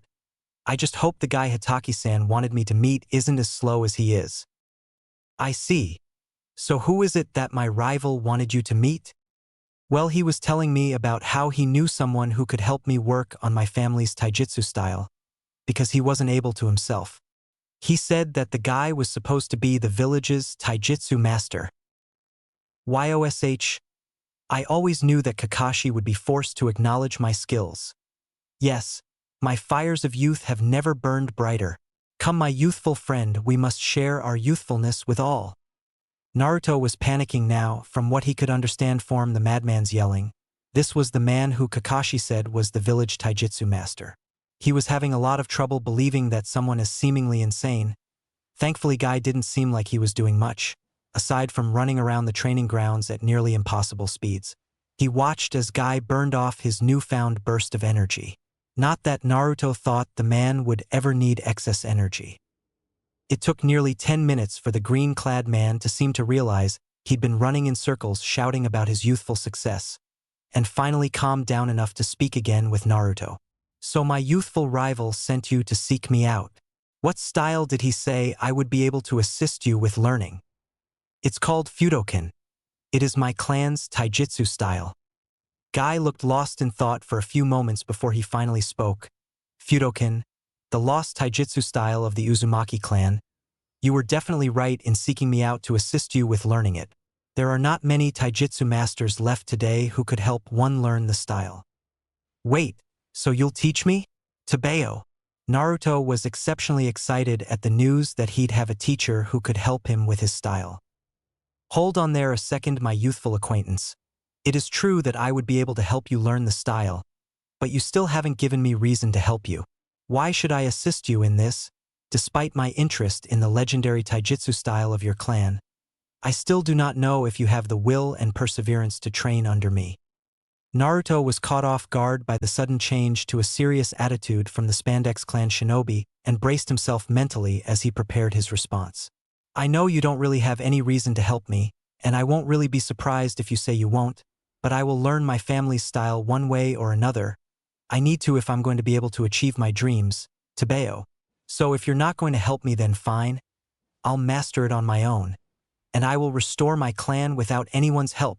Naruto hadn't meant to let himself get so passionate in his response, but he couldn't help but remember all the times back at the academy when the teachers had kicked him out of class for asking questions, or when they would purposefully make him look worse in the eyes of the other students to humiliate him. If this person was going to be like they all had been, he wanted to know now so that he could do it on his own. It might be difficult, but he had sworn to restore his clan and make the world remember them. So with or without this man's help, he would achieve his goals. Naruto was about to turn away from the man when he saw streams of tear running down the man's face. The man opened his voice to speak. When the person mentioned to be Rock Lee burst through the trees once again. "Guy-sensei, you must help him.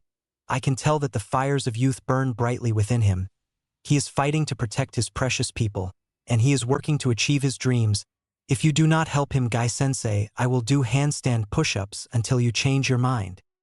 Naruto was unnerved by the sudden appearance and declaration on his behalf from the other young shinobi, and was truly touched that he had spoken on his behalf. He was shocked that Lee immediately got on his hands and began counting off. Naruto and Guy just stared at him for a few moments until Guy spoke up. "Get up, Lee. If Naruto's declaration hadn't been enough to convince me, you supporting him just helped his cause even more. Lee, Naruto, I am truly inspired by your youthful displays. Come, let us make our way down the paths of youth where we will strive for our dreams and watch over our precious people." Naruto couldn't believe what he was hearing. For the majority of his life he had people spitting on him and doing everything they could to stop him from reaching his dreams. And he had found another pair who wanted to help him achieve his dreams. Soon the pair all had streams of tears running down their faces as they cheered for their oncoming successes. Several minutes later, Lee and Naruto were heading out of the training grounds for another warm-up run around the village. Guy had spent the last few minutes trying to convince Naruto to wear one of the green jumpsuits as well, but Naruto had held strong against Guy and Lee's protestations of how beneficial they were. Naruto figured that he had recently come to terms with getting rid of his orange jumpsuit. He wasn't about to jump in what he believed to be an even more ridiculous outfit. Sighing, defeated Guy had suggested that Naruto and Lee do a few laps around the village to get to know each other while he studied Naruto's taijutsu scrolls. He told them they would spar afterwards so they could start to understand one another, but he thought it would be good for the two to speak for a while as well. Naruto and Lee had been running for a few minutes when Naruto spoke up. "Lee, I am Uzumaki Naruto. I wanted to say thanks for standing up for me with your sensei. I'm not used to people doing that sort of thing for me, so thanks." "You do not have to worry about it, Naruto. I could tell you too were a person who values hard work over natural ability, and I could tell that you would strive for your dreams one way or another, so if I can, I would like to help you reach your goals. I too am a person who knows the importance of hard work, and as such I feel that we could be great friends." Naruto was still having trouble getting used to the enthusiasm that Guy and Lee seemed to put into all their speech, but hearing Lee say that he thought they could be friends meant more to Naruto than he would admit. He had never really had any true friends. Back at the academy he had a one-sided rivalry with Sasuke, and he had a crush of Sakura. Not that he'd seen her lately, but he had never really had any particularly good friends. "I think you're right, Lee, we can train our asses off together, and we will be the best shinobi the village has ever seen. They won't know what hit them. Yes, Naruto. We will be a force to be reckoned with. Come now, we must not keep Ji-sensei waiting." "Yeah, let's go, Lee." Naruto wasn't sure when he started shouting, but he was fired up to train like never before, and the two blasted around the village at speeds that shocked anyone who was out to see what they were doing. The pair chatted about their time at the academy, and Naruto and Lee realized that they had a lot in common.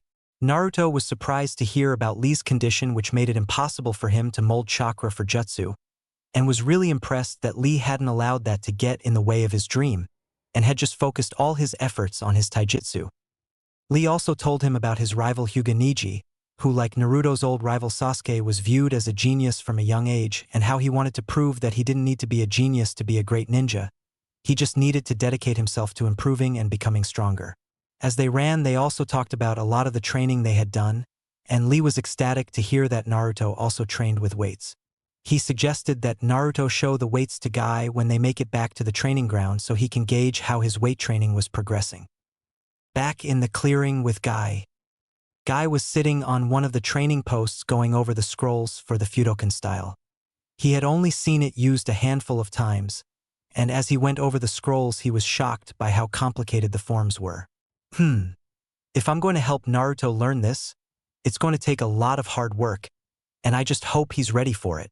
Guy was trying to think of how best to start Naruto on his training when he heard a rustling in the trees and spotted his eternal rival poking his masked face out of the underbrush. Kakashi, I see you decided to join us this morning. Up for a most youthful spar?" You say something, Guy? Kakashi couldn't resist the temptation of messing with the other shinobi. It had just been something that happened between the two of them since they were both genin, and it never seemed to change. Kakashi started to smirk under his mask as he saw Guy's face start to convulse. Curse your hip and cool attitude, Kakashi. You won't get the better of me. Guy was brought out of his small rant by Kakashi's chuckles and turned back to face the masked man. So Kakashi, I met Naruto. I am going to try and help him on his youthful journey. It won't be easy, but I believe he will be up for the task. I hope so, but you're the person who's most likely to be able to help him learn the style. I may have gotten on the wrong side of it a few times. Let's just say I wasn't too happy of the idea of having to be a practice dummy for Naruto's training. I get it, Kakashi, you want him in the best hands possible. There's nothing unyouthful about that. Just talking to him helps rev up my own fires of youth. Don't you worry, Kakashi. I'll make him a master of that style, and that's a promise. Guy struck a pose with a blindingly brilliant smile, and thumbs up. Kakashi's sweat dropped at this, but ended up chuckling. Okay, Guy, I'll hold you to that. With Naruto and Lee. The pair had nearly made it back to the training ground when Lee asked Naruto about his clan. He had heard Naruto mention his clan's taijutsu style, and early he had heard Naruto talk about how he was going to bring back his clan. So for the remainder of their run, Naruto told Lee of the Uzumaki clan. Naruto wasn't used to being so open with people, so it was a bit odd for him to be talking about his clan with someone, but he was grateful that he had someone near his own age who he could talk to about his family. Lee was very impressed by what Naruto told him about the Uzumaki clan. He offered his condolences when Naruto told him about how his clan had perished, and swore he would help Naruto with his training whenever he was able. As the two made their way back into the clearing, they saw Guy standing facing away from them. Guy-sensei, is something wrong? You did say that when Naruto and I returned you would like the pair of us to spar. Guy turned around and saw the two slightly flushed genin and looked them both over. He knew Lee wouldn't be tired from the run he had just sent them on, but he was a little surprised to see that Naruto seemed to be in no worse shape than Lee.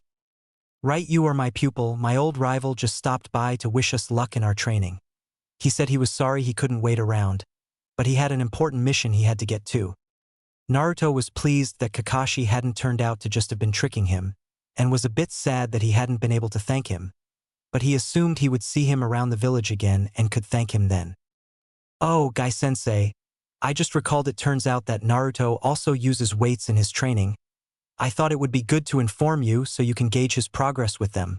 Naruto sighed at the mention of his weights. He had finally gotten his movements back to normal on his run with Lee, and he was worried what Guy might have him do with the weights. I knew that the fires of youth burned through you, Naruto. Tell me, what sort of weights do you use? I use chakra weights. They aren't bulky like regular weights, so I like them, I guess. May I see these weights of yours, Naruto? Naruto detached the weights from his ankles and wrists and carefully passed them to Guy. He didn't want the weight of the slim metal bands to catch the man by surprise. However, he was surprised when Guy just lifted the weights and started juggling them. Well, Naruto, these are most youthful, however. I am sure you can get more benefit with a little more weight. Naruto could have sworn there was a slightly sadistic smirk in the man's voice if it wasn't for the smile that seemed to radiate his honesty. Naruto only shrugged and said, I guess I could use some more weight. Guy nodded approvingly and channeled some chakra into the weights before tossing them all back at Naruto. The blonde, however, hadn't been paying his full attention and had the air knocked out of him as he fell to the ground struggling under the new and seemingly exponentially increased weights. Naruto couldn't even ask if the guy was crazy when it came to the weights, but sadly was dragged out of his musings by Guy telling him to put back on his weights and having his most youthful spar with Lee. Naruto struggled to stand under the new weight and slowly stomped over towards the waiting Lee. Naruto, do not worry. I will not go easy on you. If I am to help you reach your goals, we cannot take our training lightly. The blonde smirked at this. As much as he knew how much this spar was going to suck for him, he knew it could only help him on his path to achieving his goals. I wouldn't want anything else, Lee. Show me what you've got. Naruto pumped chakra through his limbs and charged at Lee. If Lee was at all surprised by Naruto going on the offensive from the start, he didn't show it. He only smiled and met Naruto in his charge. The two began exchanging blows one after another. Naruto may have improved his taijutsu over the past few months, but Lee had dedicated the past year of his life to his taijutsu, and it didn't take long for it to be apparent who had the upper hand in the spar. Naruto, seeing he had the underhand in the fight, channeled more chakra to his limbs and redoubled his efforts. The additional power he gained from the burst of chakra surprised Lee as he found himself getting knocked backwards by an exceptionally powerful punch. Yash Naruto. That is the spirit. Show me your fires of youth. Lee redoubled his own efforts and flew back at Naruto. Lee had promised himself that he wouldn't use the hidden lotus technique, but that didn't mean he didn't have all the rest of his knowledge of Goken at his disposal. Naruto quickly discovered that even with the additional chakra, Lee was still stronger than he was and was once again put on the defensive. He was doing his best to dodge Lee's punches and completely missed the kick directed straight at his head. He felt the impact and found himself sailing straight up in the air. He was preparing himself for the next hit when he heard Guy yell out at them. "All right, you two, that's enough. I am proud of how brightly the fires of youth burn within the two of you. Now Lee, help Naruto up. We have some much more serious training to get working on." Naruto's apartment. A week later. Naruto rolled himself out of his bed and hit the floor with a thud. Ever since he had started training with Guy and Lee a week ago, he had found he didn't need his alarm clock as much. He thought back over the week with a mixture of contentedness and horror. He was pleased with how far he had come in that time, and he was terrified looking back at all the hell he had gone through that guy called training. Still, he couldn't argue with results. He had only started working on his family's taijutsu style a few days earlier because he needed to have perfected water walking before he could begin learning the style. Apparently, all his ancestors had to master their taijutsu style on water before they could learn it on land. Guy had explained in detail the reasons why, but it still didn't make it any happier when he was told he wasn't allowed to use his family's style until he had at least mastered the first few forms. He had also met the other members of Lee's team in the past week. He liked Tenten well enough.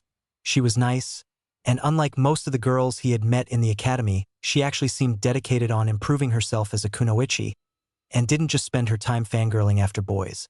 He also liked her because she had shown him around her family's shinobi equipment store and helped him pick out his new outfit.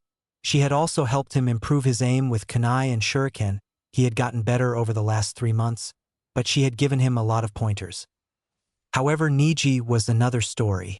If he had to describe him in one word, it would be prick. He was always rambling about fate and how he was always destined to fail. He wanted to kick his ass, but Lee had held him back until he had calmed down. But Naruto didn't want to think about Niji now. No, Naruto had more important stuff on his plate today. He was heading back to the academy for the first time in 3 months.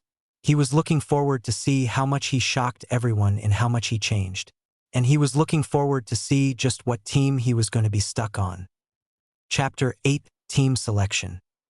Sarutobi Hiruzen stood in his office facing his window.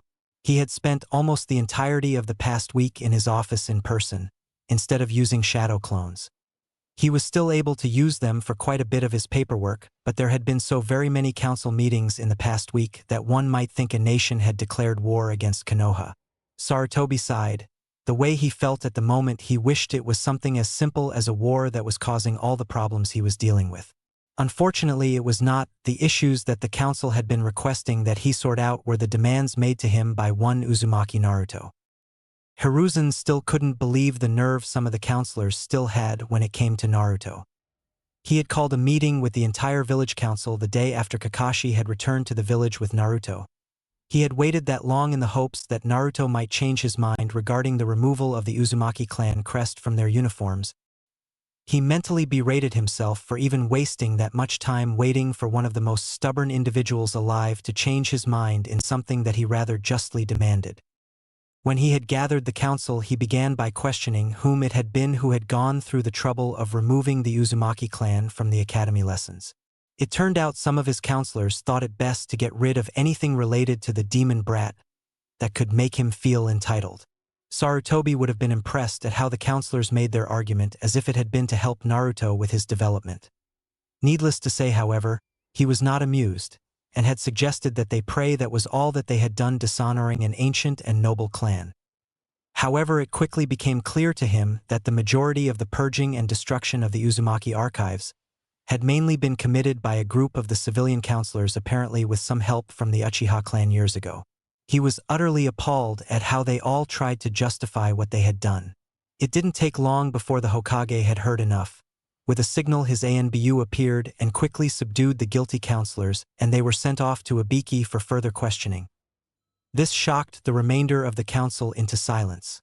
The Hokage was disgusted when his advisors tried to interfere with his judgment on the counselors. They had been his friends and teammates in his younger days, but sadly times had changed, and as much as the council had begun to realize that he wasn't just going to comply with everything they suggested, it wasn't until he had Hamura and Koharu thrown out of the meeting with Danzo quickly following after them did the civilian side of the council truly remember that their Hokage was not someone to be trifled with. He had gone on to tell the council of the removal of the Uzumaki clan symbol from their uniforms. This caused a major uproar from both sides of the council. There were those arguing how the symbol was a part of Konoha now, and it would be demoralizing to their forces to have the symbol taken away, and there were those who said that it would cause the village to lose face in the eyes of the other shinobi villages. As much as the Hokage agreed with some of their claims, he told them it didn't matter, seeing as the only reason that the symbol was worn in Konoha was because the Uzumaki clan allowed them to, as a show of their friendship, and now the Uzumaki heir had deemed the village unworthy of wearing their crest so arrogantly. This caused further uproar, which was once again something the Hokage could understand, but he held firm. He passed on the reasons for why the Uzumaki heir had revoked their right to wear his clan's crest, and after that the majority of the shinobi council was mollified, some even being ashamed for anything their clan had done to dishonor the memory of one of their old allies.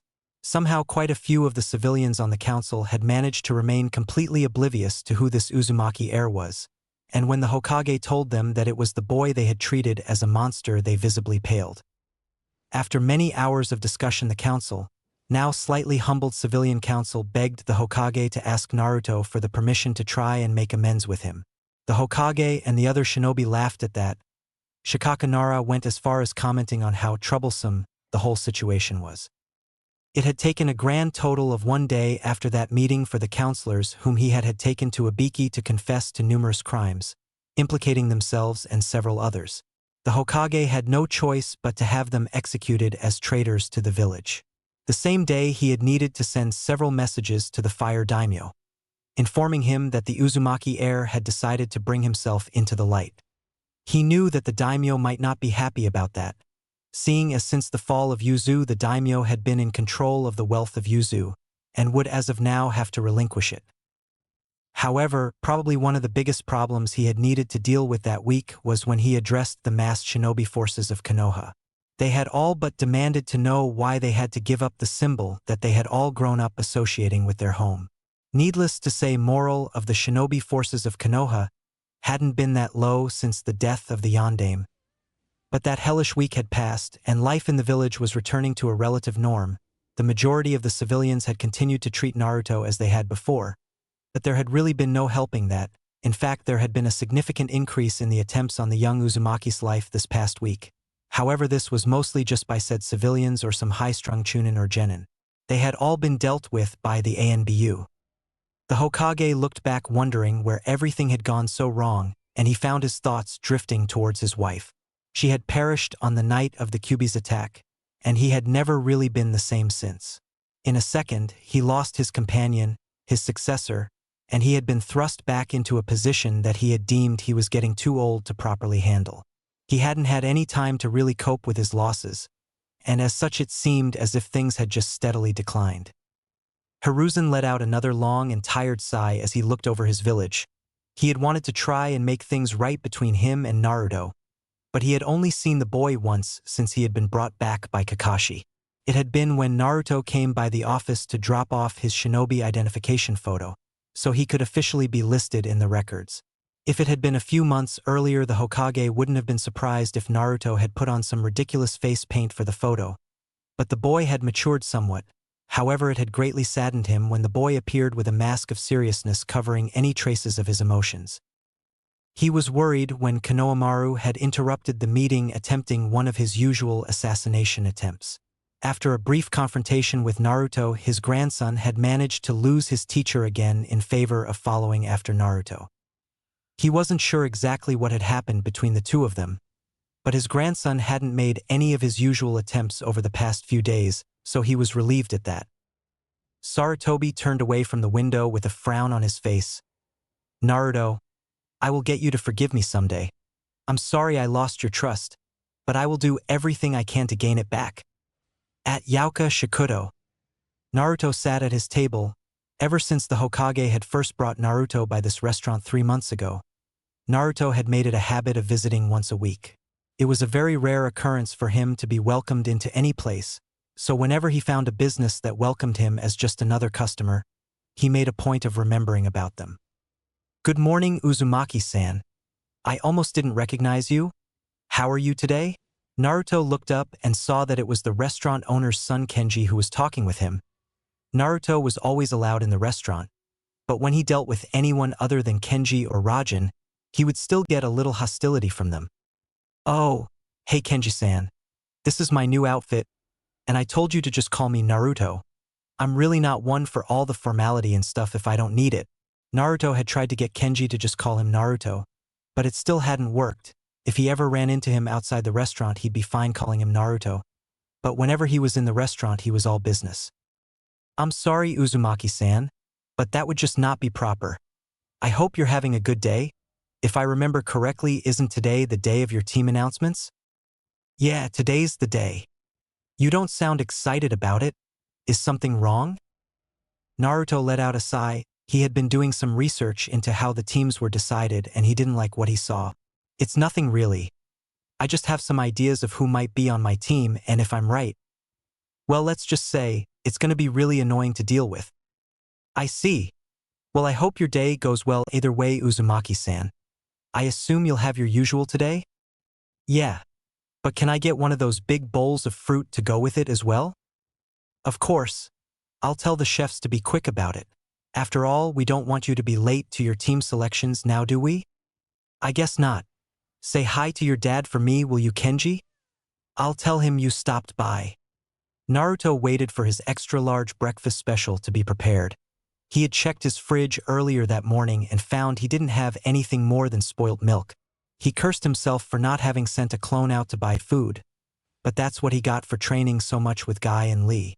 He still couldn't believe how much Guy saw fit to increase his weights by, but he had dealt with it for the 2 days it took him to be able to walk again, and he was back to training.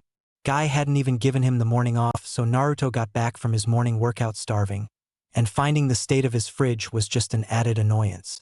So Naruto had gotten showered and dressed in his new outfit and headed out to one of his favorite restaurants in Konoha.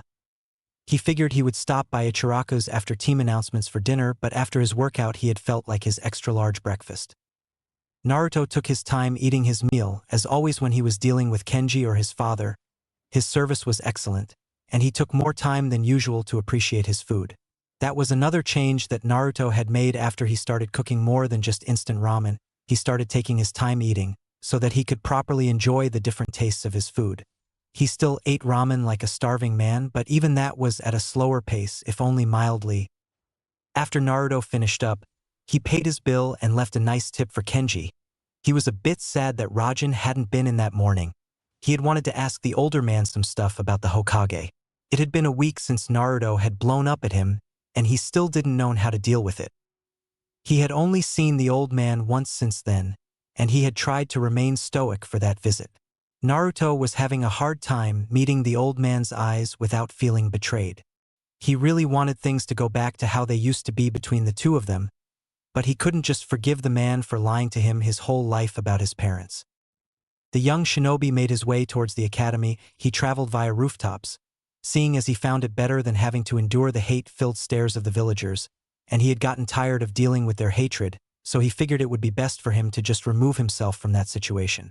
He was getting closer to the academy when he started thinking about the other students in his class. Now that he thought about it, he realized he hadn't really made any friends in his entire time at the academy. Sure, he had gotten along with some of the guys, but aside getting in trouble with some of them, he hadn't become their friends. He actually had a friend now in Lee and maybe Tenten, so he took a more skeptical look on friendships. Lee helped him push himself and Tenten helped keep him grounded and slightly level-headed. He had no relationships with anyone in the academy like that. Kiba and most of the other guys used to make fun of him. Shino didn't really say much. Choji and Shikamaru really just hung out with each other. Ino was a fangirl. Hinata was kind of odd because she wouldn't really talk around him, and Sasuke was an S. But the one who confused him most was Sakura. He still couldn't exactly work out why he had always had such a huge crush on her. Now that he'd spent a few months away from her and had made a few real friends, he didn't understand exactly why he had liked her. She was loud and abusive, and she seemed to hate him. He figured he might be misremembering her a bit, but he was pretty sure she had made it blatantly obvious that she wasn't interested in him. Maybe that's why I started liking her, because she is one of the biggest fangirls, and I figured that if I could convince her to date me instead of the team, then I was better than him. Well, that was stupid. Naruto decided he would reserve any absolute judgment on most of the people in his class till he saw them again, but he made a note of being wary of Sakura and Sasuke, the former because he still had some feelings for her though he wasn't quite sure what they were or why, and the latter because he was a stuck-up prick. Actually, now that I think about it, Sasuke and Neji would probably get along if their clans hadn't always hated each other. Naruto finally arrived at the academy and found he was a little early, which to anyone who knew him would have been absolutely shocked to see. Being the only one in the classroom, Naruto decided his seat at random and allowed himself to drift off, till anything important happened. Around half an hour later, students began filing into the room and took their seats. They all ignored Naruto, so he kept his head down and tried to slip back into his nap. Sadly, the dream was crushed when he heard the rush of the two biggest Sasuke fangirls racing into the room. I win Ino Pig, which means I get to sit next to Sasuke-kun. What are you talking about, billboard brow? Everyone saw that I made it through the doorway first. Naruto grumbled at this. Yup, definitely a huge Sasuke fangirl. Why did I have to get a crush on her? Naruto's interior monologue continued for a few minutes, and as such he decided it best to drown out the ramblings of the two fangirls. Apparently they ended up settling their argument and he was brought out of his inner rant by an obscenely loud pink-haired girl. Hey! What are you doing sitting next to my Sasuke-kun? Naruto looked up at this and saw Sakura staring down at this. He was momentarily confused until he looked to his other side and saw that the brooding emo had placed himself there. He sighed and turned back towards the pink-haired kunoichi. Geez, Sakura-chan, could you not yell? I've been here for almost an hour. It's not my fault that the team sat there. His voice caught the attention of everyone in the room. They all recognized the voice of the village's notorious prankster, but were shocked when they saw him. Sakura recovered quickest after realizing who it was. Naruto baka, get away from my Sasuke-kun. Sakura had drawn her fist back intending to punch the young Uzumaki on the head, but was thwarted by the incredible reaction time of Naruto. In the split second between her trying to bring her fist down, she all of a sudden found her wrist caught in Naruto's grip and twisted painfully behind her back. The entire room was shocked at this. They looked at the figure and had a hard time believing that it was the same Naruto they had all made fun of.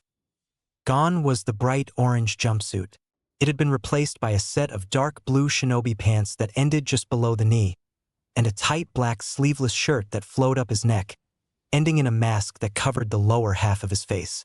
The black shirt had the Uzumaki spiral on the back, and Naruto had taken the white spiral from his old jumpsuit and had it attached to the left leg of his pants, just above the set of 3 scrolls he had attached to both sides. It didn't take too long for everyone to come to realize one of the other reasons why they hadn't noticed the blonde. It was the blonde part. When they looked at him, they saw that while the majority of his hair was still the blonde, all the tips of his spiky hair were dyed a blood red, and there was also the fact that he had been letting his hair grow out over the past 3 months and the spikes now hung over his now black Hittite. The other surprising fact was that this new Naruto was notably taller than Sakura. Naruto had always been the class shrimp. He had apparently hit a growth spurt, because he had grown almost 10 centimeters, putting him only slightly under Shino's height. Everyone was shocked at both Naruto's appearance and reaction. Most people were trying to deny that this new Naruto was really the idiot they had all spent their academy years making fun of. Only a few had different thoughts. Sakura-chan, what the heck is wrong with you? I tell you something and your response is to hit me. What the hell is your problem? Sakura was trying to come up with a clever response when she felt Naruto release her and saw him suddenly crouching on the desk in front of her precious Sasuke. You know what I don't get, team? Like I care dope. I really don't get why everyone calls you a genius. I mean, you've done pretty well at the academy, but then again, wasn't your brother a chunin by this time in his life? And didn't he activate his Sharingan by the time he was 7? He may have been a traitor, but he was a genius. Compared to him, you're just average, so I don't get why everyone thinks you're such hot stuff. After that comment, there was a dead silence that seemed to settle across the room. Sasuke's eyes flashed through half a dozen emotions, and he was about to open his mouth to speak when he saw Naruto falling towards him. During the silent moment, the student sitting in front of where Naruto was crouched over had accidentally nudged Naruto, setting him off balance. Naruto felt himself falling forward towards Sasuke. Naruto felt frozen in time as he fell towards Sasuke, and he felt his life flash before his eyes. He knew what was about to happen, and he decided that he had to get out of the situation. So, running through hand signs faster than ever before, Naruto found himself sitting across the classroom looking up at Sasuke's desk at the poor unfortunate Inuzuka Kiba, who found his face mashed together with that of the unsuspecting Sasuke. Now the room had felt cold before, but it felt as though the temperature dropped 20 degrees when the Sasuke fangirls saw what was happening. Their Sasuke-kun had had his first kiss stolen by one Inuzuka Kiba. Naruto whispered a prayer for forgiveness to Kami for what he had just done to his classmate, and watched as Kiba managed to shove himself off of Sasuke. What the hell? Ugh, gross. Kiba began spitting all around him and started clawing at his face, sputtering. Sadly, this was also when one of Sasuke's fangirls spoke up. What did you do to my Sasuke-kun? The girl's shout was quickly taken up by the majority of the girls in the room as they all converged on the whimpering Kiba. The room was soon filled with the pleas for mercy from Kiba to the horde of fangirls. Naruto actually felt a little guilty thinking about what he had put the other guy through, but he had been on the end of crazed fangirl beatings before, and he wasn't about to volunteer to take Kiba's place. Naruto looked around him and noticed he was sitting next to a beet red Hinata and grinned under his mask at her. Hey Hinata, how are you? Hinata wasn't sure what to say about everything she had just seen. She was glad Naruto wasn't in Kiba's situation, but she still felt a little sorry for Kiba. Not that she had wanted Naruto to lose his first kiss to Sasuke. No, she had an idea for who was going to get that. Unfortunately, that thought caused her to blush even more, and her stutter to increase. I am F fine NN and Naruto. H how are why you? Naruto, still feeling like he dodged 1,000 kunai, paid no mind to Hinata's continuously reddening complexion and just grinned further beneath the mask. I'm great. Feel like I just dodged 100 angry kunai. Naruto sat back in his chair when he saw Iruka walk in. Iruka was shocked when he walked into his class. Most of the male students were laughing about something. Most of the female students were in a huge pile, all trying to attack whatever was underneath them, and the only few students not doing anything were the stoic Shino, the lazy Shikamaru, the constantly eating Choji, the brooding Sasuke, the shy Hinata who looked like she was about to explode, and most surprisingly of all, Naruto. Iruka actually did a double take when he saw Naruto and took in his new appearance. He couldn't help but smile seeing Naruto's new look. I gotta say, he looks more like a proper shinobi now, though it's going to be hard to not think of him as the class clown. Iruka shook his head and turned his attention back to the pile of kunoichi. Get in your seats now. Iruka had used his big head jutsu to help get his point across and watched as the fight broke apart to reveal a sorely beaten Kiba lying on the ground. Kiba slowly got to his feet, nursing both his bruised body and ego. As he dropped himself back into a seat, he still didn't know how to react to what had happened, but he made a mental note to kick Naruto's ass someday for it. After everyone had gotten into their seats, Iruka stood before the class and spoke again. Okay now. I know it's been a little while since we've all been together, and I wanted to just say congratulations again, all of you, for making Genin. All of you have worked really hard to get where you are today, and I'm proud of all of you. Today, you will all be meeting your Jonin senseis and start your lives as shinobi. I will always treasure the time I had to teach you, and I know you will all do your village proud. So let's not waste any more time here, and I'll tell you a bit about how your teams operate. At this point, Naruto zoned out of Iruka's speech. He was observing his classmates now, and was hoping he had been wrong when he was guessing who would be on his team.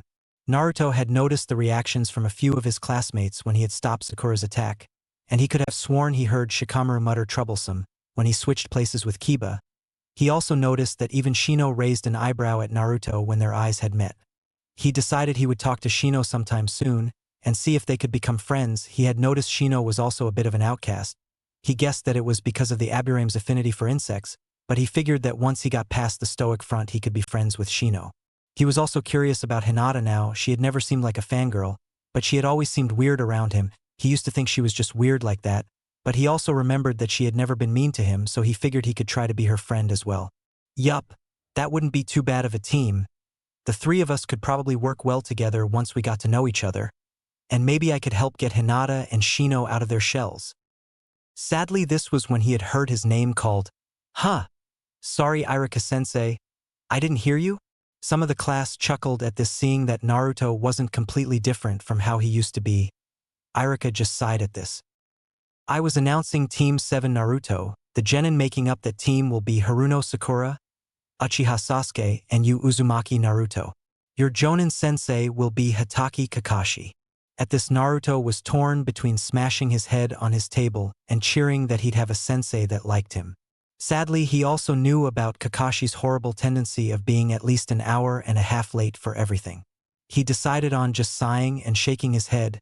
His team was exactly how he guessed it would be. After all, he was the worst-ranked student in the academy, and Sasuke and Sakura were the two top-ranking ones. Lee had told him that that was how his team had been decided. Across the room, Sakura cheered at her great fortune of being on her Sasuke-kun's team, and Sasuke just sat there still brooding over what Naruto had said to him. Naruto sat back in his chair as the remainder of the teams were announced.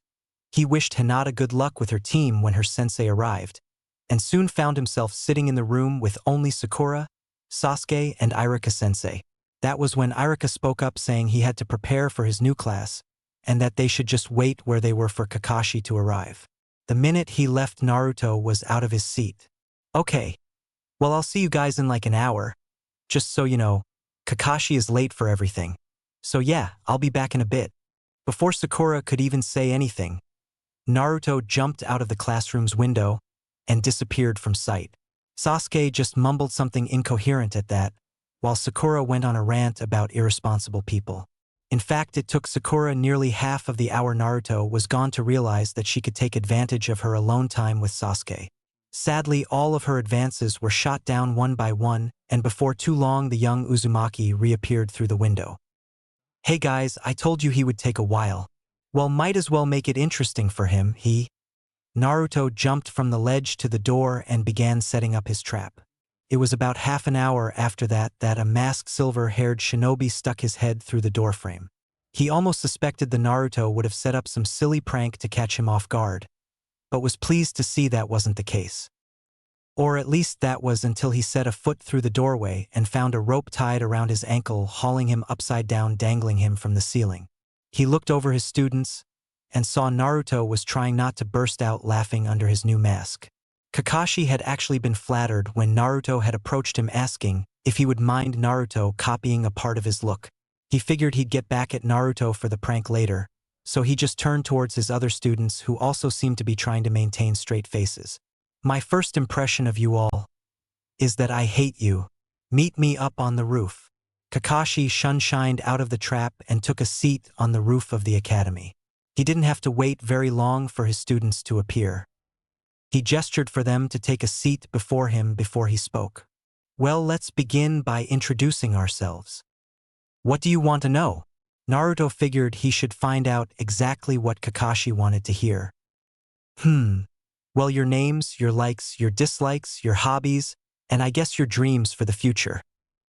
Sakura decided that the explanation wasn't clear enough, however. Sensei, could you give us an example? Oh, me. Well, my name is Hatake Kakashi. I have no desire to tell you my likes or dislikes. Dreams for the future. Oh, and I have lots of hobbies. Even Naruto couldn't help but sweat drop at this. He was kind of used to Kakashi's obscenely aloof attitude, but he felt like this was taking it a bit far. Okay. Well then, let's get started with you, Pinky. Sakura took a moment to compose herself before a quick glance at Sasuke. Okay. Well, my name is Haruno Sakura, and the person I like. Glance at Sasuke. I mean, the things I like. Well, the thing I dislike is Naruto. And dreams for the future. Another look at Sasuke. And that was all right. Sakura at least had the grace to finish sheepishly as Kakashi sighed. Girls her age always seem to be more interested in love than their training. and I'll need to talk to her about that if they pass my test. Okay. Next is you Grumpy. If Sasuke was upset by this name, he didn't show it. He just continued with his brooding before looking up and talking. My name is Uchiha Sasuke. There are lots of things I dislike, and I don't really like anything, and I can't really call it a dream. But I have a goal. The resurrection of my clan, and to kill a certain man. Kakashi's had assumed that Sasuke would say pretty much that. Sakura was just staring all starry-eyed at Sasuke, and Naruto just shrugged. He figured that Sasuke was talking about Itachi, but decided against saying anything. Okay, you're next, Naruto. Okay, well, I'm Uzumaki Naruto. I like training and eating. My favorite food is ramen. But anyone who knows anything about me knows that I dislike people who go back on their words or break their promises, as well as people who judge others for things they have no control over. My hobbies are training to achieve my goals and learning more about my family.